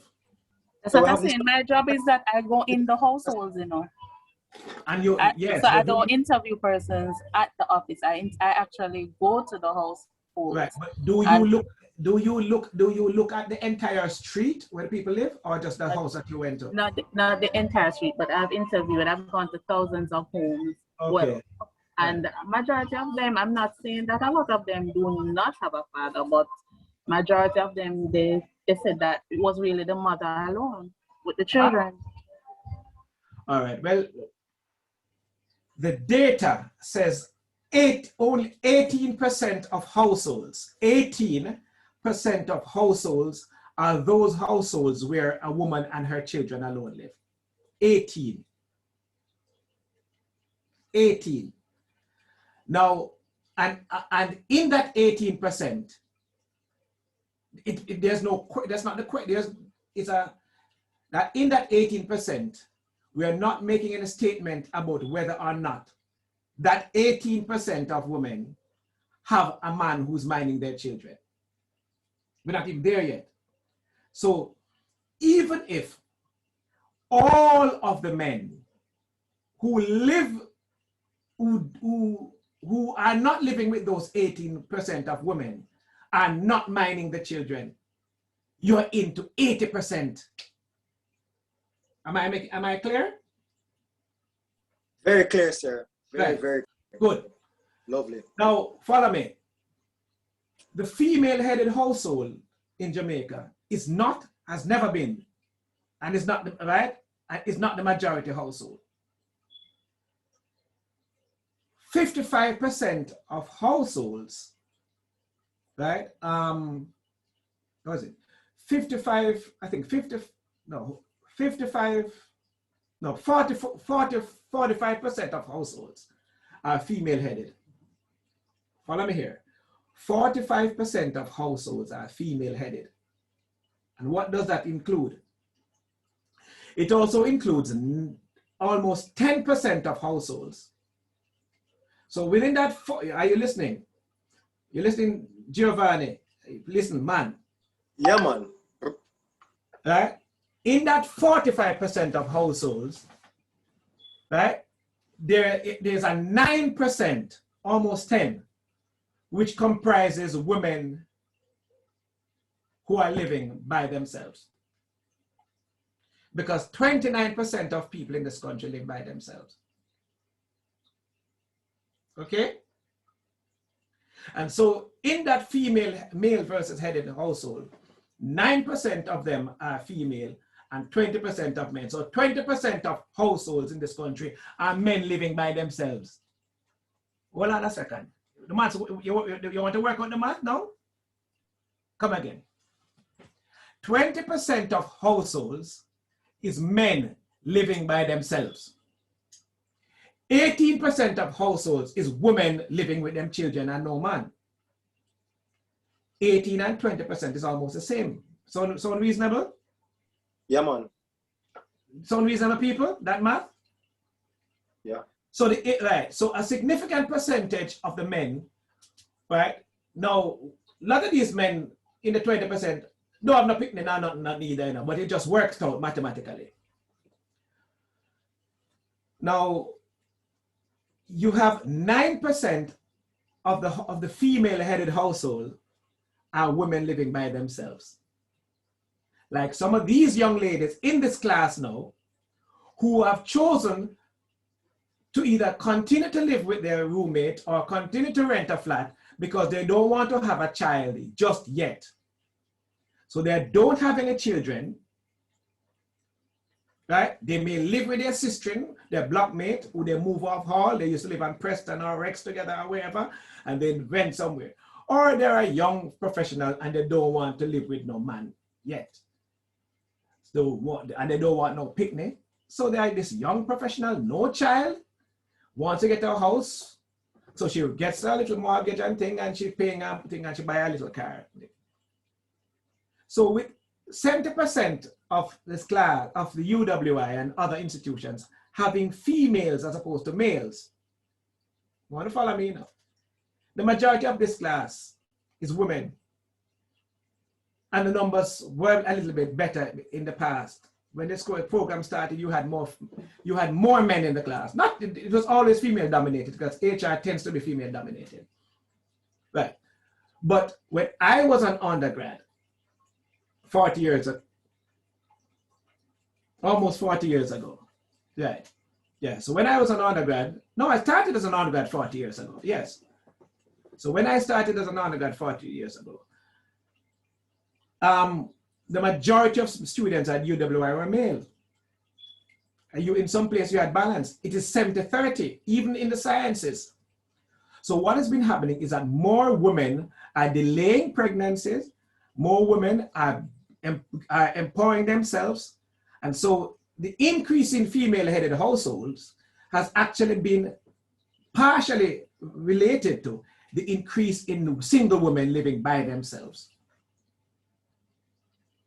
But when you go back, and I'm saying to you, the fact that you don't have a residential male does not mean that the male is abandoning his children because he may not have any children. Or the fact that 18% of households are women living with children alone does not mean that they don't have a visiting union with a man. Or the man who is the father of the child doesn't mind the children.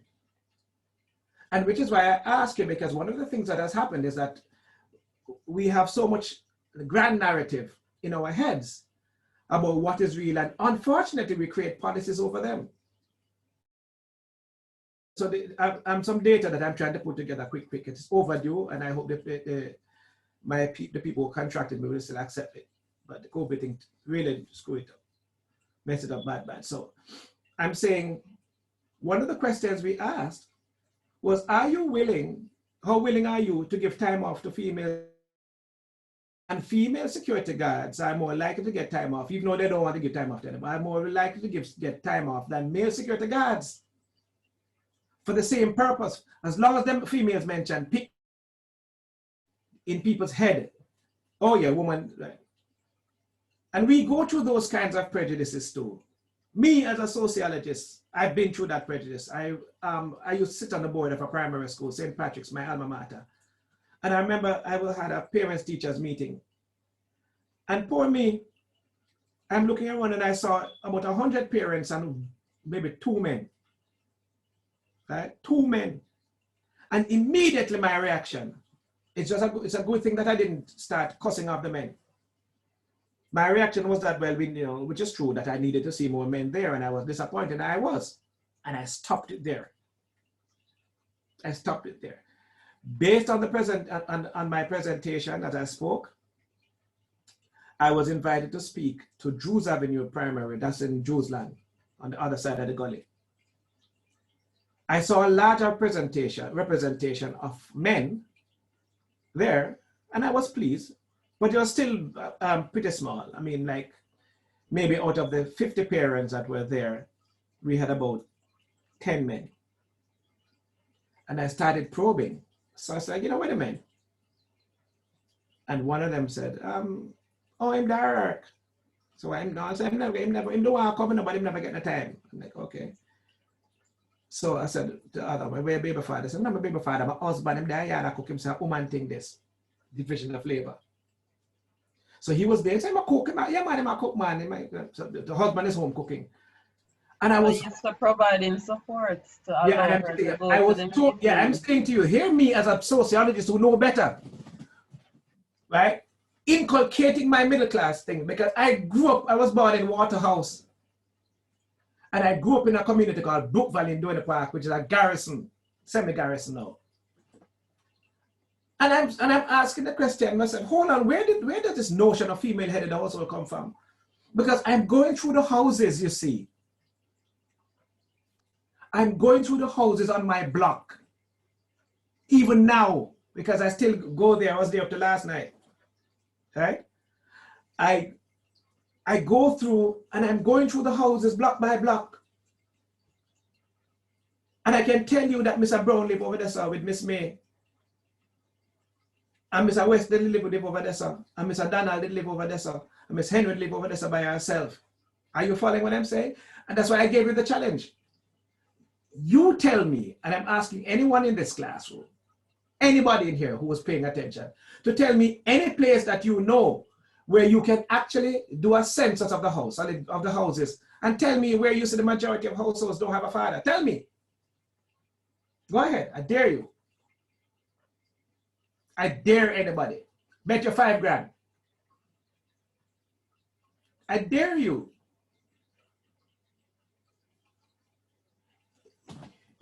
I can't, because even in the inner cities, right, where you see that, but remember that most people don't live in the inner cities anyway. A large number of people live in inner cities. But the majority of people don't live in ghetto type communities. But even there, and ask yourself the question, by the way, do you think that what are the social norms in Jamaica surrounding fathering? Debbie, our fathers, the idea of a man not minding his youth is something that, oh, Debbie. I'm here, sir, I'm here, I'm listening. Oh, Debbie, you're, oh yes, you're, oh yeah, you work with correctional services, right? Yes, sir, I'm a probation officer. Yeah? Yes, sir, I'm a probation officer. Right.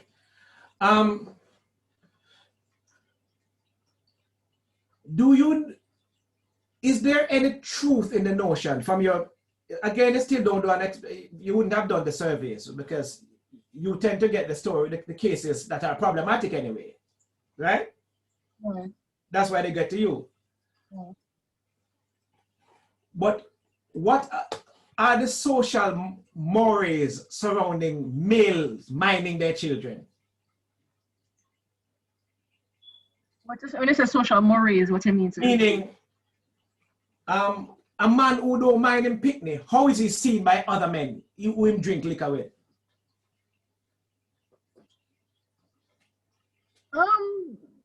Well, usually like when you do investigation in those matters and you ask other men,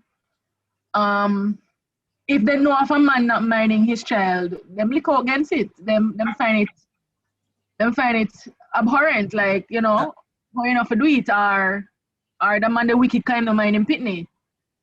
They usually, yeah, they're not like, there's a support group for men who don't mind their children. Here's another variable now, ladies and gentlemen. What percentage of men fail paternity tests where they have admitted paternity?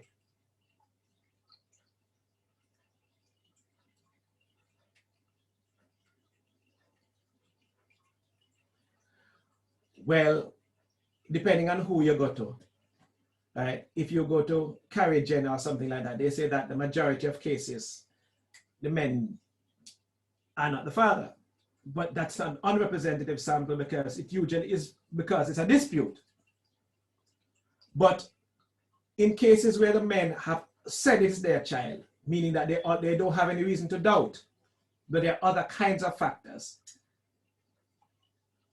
in between 10 and about 30% of cases, right? So it varies depending on who's serving. So to such an extent that Jamaica is one of the countries seen to have the highest amount of paternity fraud. I don't know what that means. For me, fraud means that a woman clearly intended to trick him, right? But there are times when the poor mother herself don't know, she might have thought that the little encounter that she had was not enough to get her pregnant, whatever. So I'm not so much into the moralizing about it. I've lived long enough to see that. Point is, in cases where men have said that it's their child, up to 30% of them are not the biological father. How do you reconcile that notion with 30% of men not being the father where they see the father with a notion of male worthlessness? Marsha.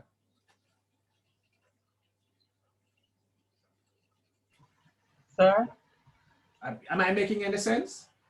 I missed that line, sorry. I'm saying in a country where up to 30% of men who say, this is my child, when they go and do the maternity test, they say, you are not the father. 30%. How do you reconcile that with a grand narrative about father worthlessness? You have enough evidence. Sir. No, yeah. In a country where you have men claiming a child who is not theirs,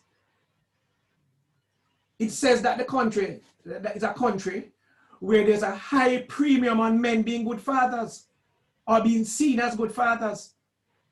Being a bad father is the mothers why the fathers don't support the children, so you know. Yeah, but that's another story, right? Right, which is true too. Them ways.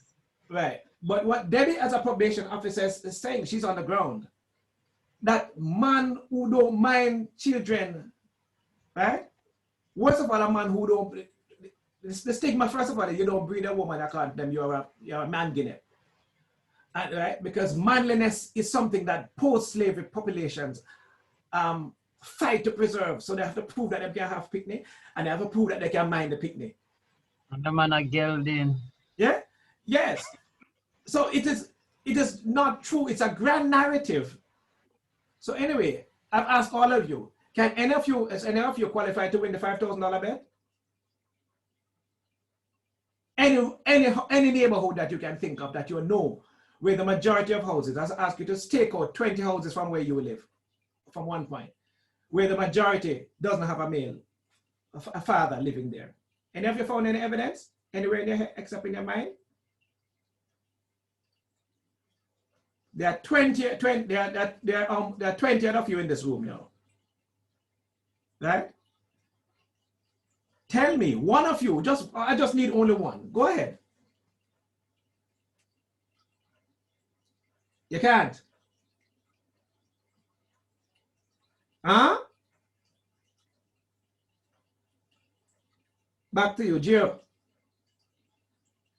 Yeah, I'm here, sir. All right. You used to drive to school, I take bus.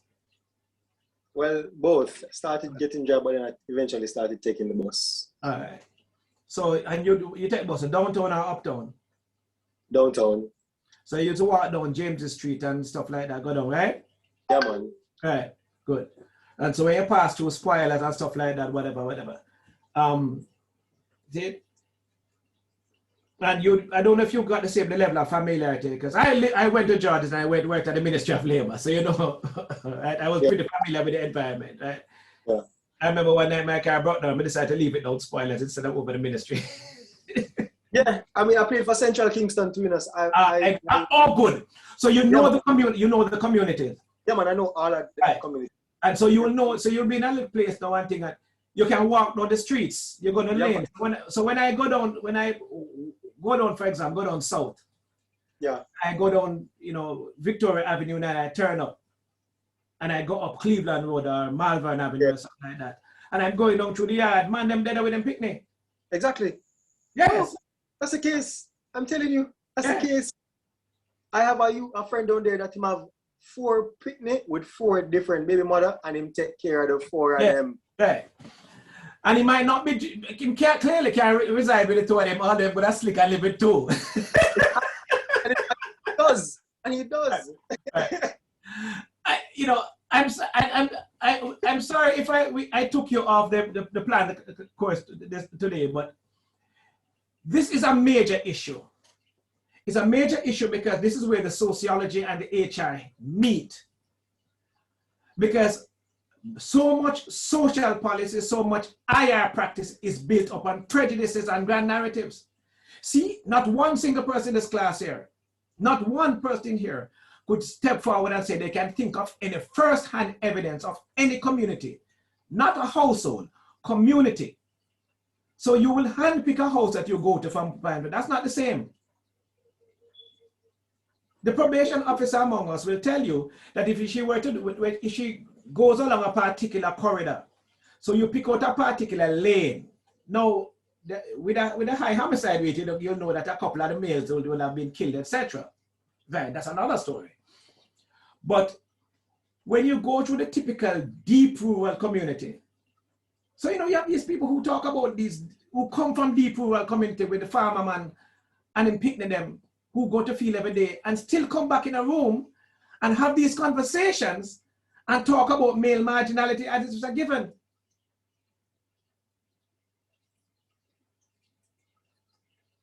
We still have a lot of work to do, because if we in this room here are the next generation of leaders in HR and government and company policy, etc., have prejudices which are not built upon facts. You remember that orange, that color test I gave you at the beginning of this class? I did, right? Maybe I don't, there's another class. When I ask you what color an orange is to be colored? No. Okay, maybe it's last year. Forgive my brain fuzz. Last year, so if I didn't tell you that when you get, if I give you a set of crayons and a child and I say color an orange, what color would you make the child use to color the orange? 3 people, quick. Yeah? Yellow. Use yellow, no Montague. All right. Yeah, but what color would you use? Seriously, the orange. What color? Orange. Huh? Orange, right, Antoinette? Why would I use orange? Yeah, exactly. What color, if I ask you the color alligator, right? What color would you color it? Quick. Say it. Green. Go ahead. Yeah, exactly. Right? We don't know the difference between alligator and crocodile. We call them right. Alligator's black or gray. And crocodile is not green. Yet, you have your basic school children. I have a 3-year-old, right? And it better don't color no crocodile green inside there, because I came to the zoo and no crocodile. He said, crocodile, he likes crocodile. But he has a toy with a green crocodile. I mean, right? I mean, mad to paint it out because I paint and draw. That's my original artwork on the wall, right? I paint and draw. I'm mad for paint it out different color because I'm teaching him foolishness. And an orange, why would you paint and color an orange when an orange isn't orange? But somebody somewhere else tell you that the orange is orange. And you, even though you live in a country where you actually see oranges for yourself and you see crocodiles for yourself, you still color them the wrong color because other people do it. That's weird. Our mental liberation process, that's why this is a graduate seminar and not an undergrad class. Our mental development and liberation process is so far behind. Slavery has done quite a job on us. So we believe all these negative things about ourselves. You know, Americans do the exact opposite. You know, America's been telling Shakara Richards and everybody else that she's the fastest girl. And I'm like, hold on a second, but first of all, you have not run them kind of speeds outside of America, and you run it on the fastest tracks in the world. So why you think you can beat Elaine and Shelley, or even Sherika Jackson? You could make the Jamaican team. Why you think you can beat them? Well, because America has this notion that it is the best, and it keeps on building these notions among themselves. So if it's Americans, it's superior. Jamaicans have a different attitude. When it comes to competition, we boost ourselves and say we are all that, yes, whatever. But any kind of negative criticism about us, we embrace it so easily. The majority, so let me just say this to you. Right? When we look at paternity leave as a policy,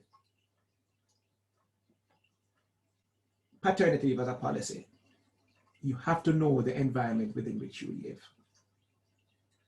Most Jamaican fathers, including yours, right, are men who are attempting to be good fathers. Most Jamaican mothers are women who are attempting to be good mothers.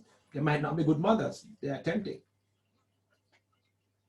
Most women in the inner city are not hotty cherry who wear our little sister dress, fighting with it and spend off all our money. Most inner city people understand the value of education. They just can't afford it.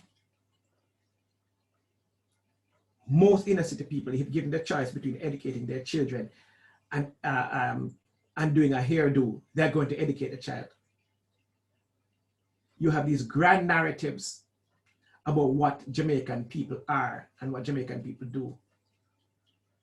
And then sometimes, unfortunately, we as policy implementers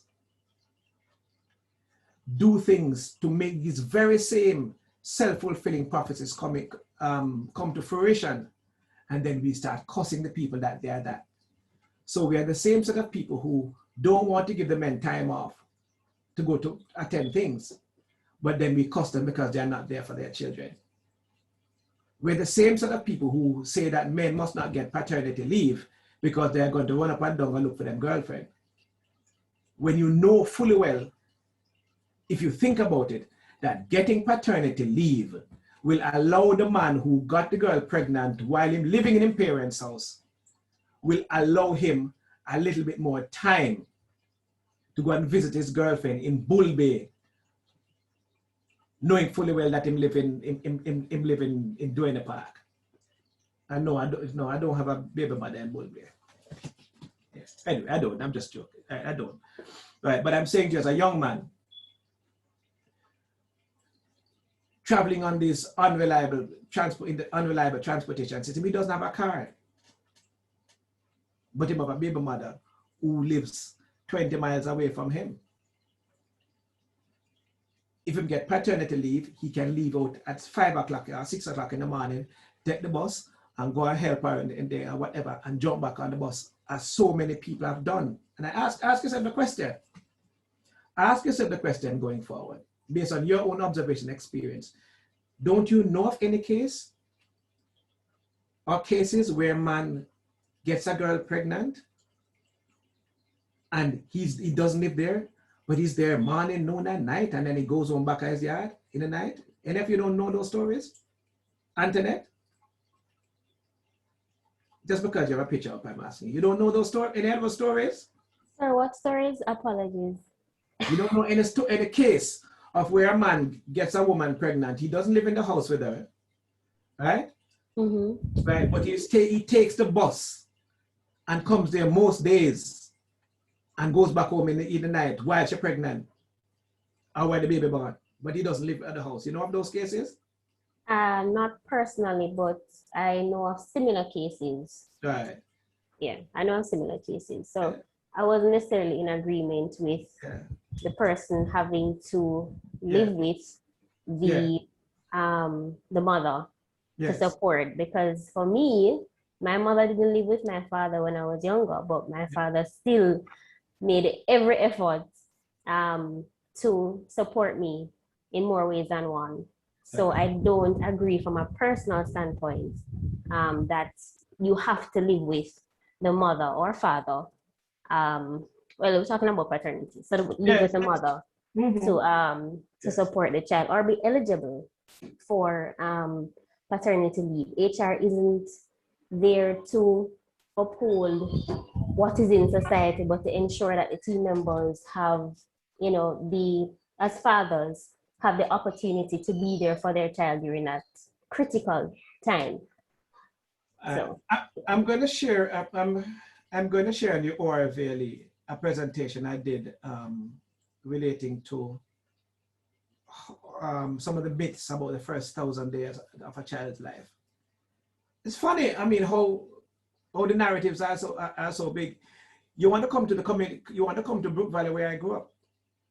Right across the road now, you have these high-rise buildings, and then, you know, I mean, the place chuck up. A lot of people live there, so whatever. You know, if you pass wind, the next door neighbor go and hear, right? Everybody will know who go visit who, whatever else, you know. Why me yesterday about the last day, who come check me? Why Harvey, you come through that, you check that building? Yeah, okay, yeah, I'm not the minister. You know, some people think I am. Cool, I'm a member of parliament. But I go through and my brethren over here, sir, him live in a building, him live in building M, but in baby mother, him get the girl from over building Q pregnant. They live in the same place almost, you know. Them don't live in the same house. And you know how the two houses them full up. You don't even wonder, you wonder which one them find the time to go and have the sex to get pregnant, because the more people live in the two houses. No one can move in another place.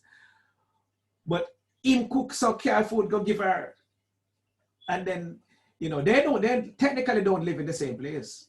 It's a, you know, it's a large set of and then, you know, the Brook Valley and Sherlock communities, right? The high-rise buildings. Javon, you play ball, you would know it. Right?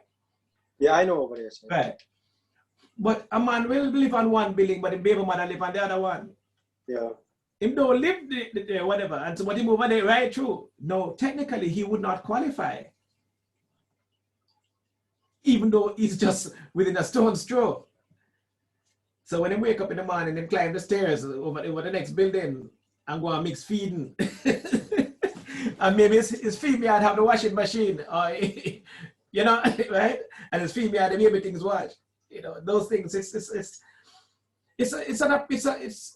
I know we went on for a while and went off the track, but this goes to the very heart of what I said at the beginning. That you have to understand the world within which you live. Okay? You have to understand the community within which you live. And you can't power your perceptions with prejudices.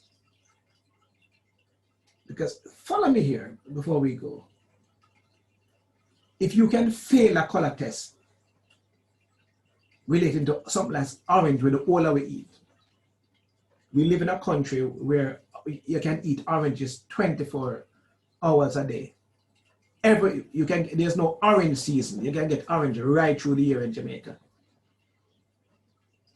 And yet, you would still instruct your 3-year-old child to color orange the wrong color. And if you can defy your own eyes, why wouldn't you defy the statistics that come from Statin? And sit down and read the front of a book called My Mother Who Fathered Me without having read the book. Most fathers in this country want to father. There's a premium on being seen as a good father by your brethren. And let me tell you a secret.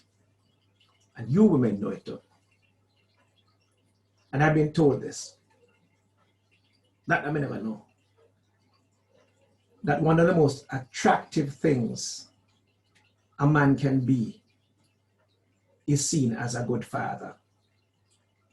You're like, oh God, that's so attractive. Am I lying, ladies? Answer that one. Be truthful.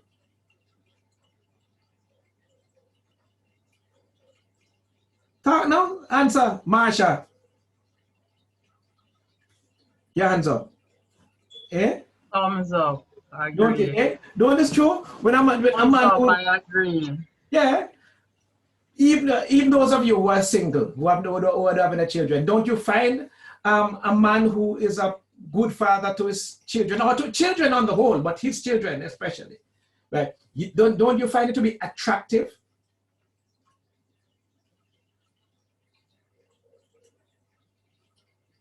somebody else. By the way, the research says it, by the way, so you don't have to answer, yeah? All right, that's it. Sorry, that was a point we had to interrogate. Any further comments? That means we're going to have to go through this a little bit more. And there's a matrix I want to give you.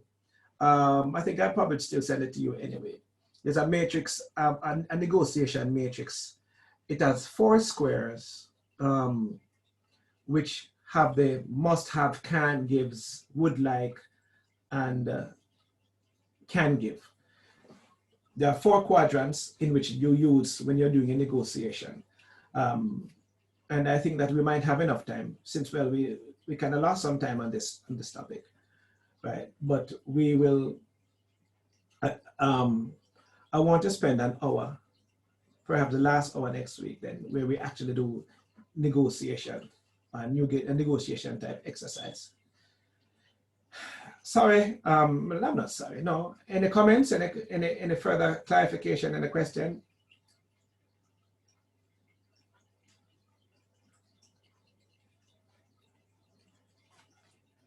Okay, well, thank you. See you next week. Okay, sir. Okay, bye everybody. Bye. Bye. Good night, sir. Good night. Good night, sir. Okay. Bye-bye. Night, night.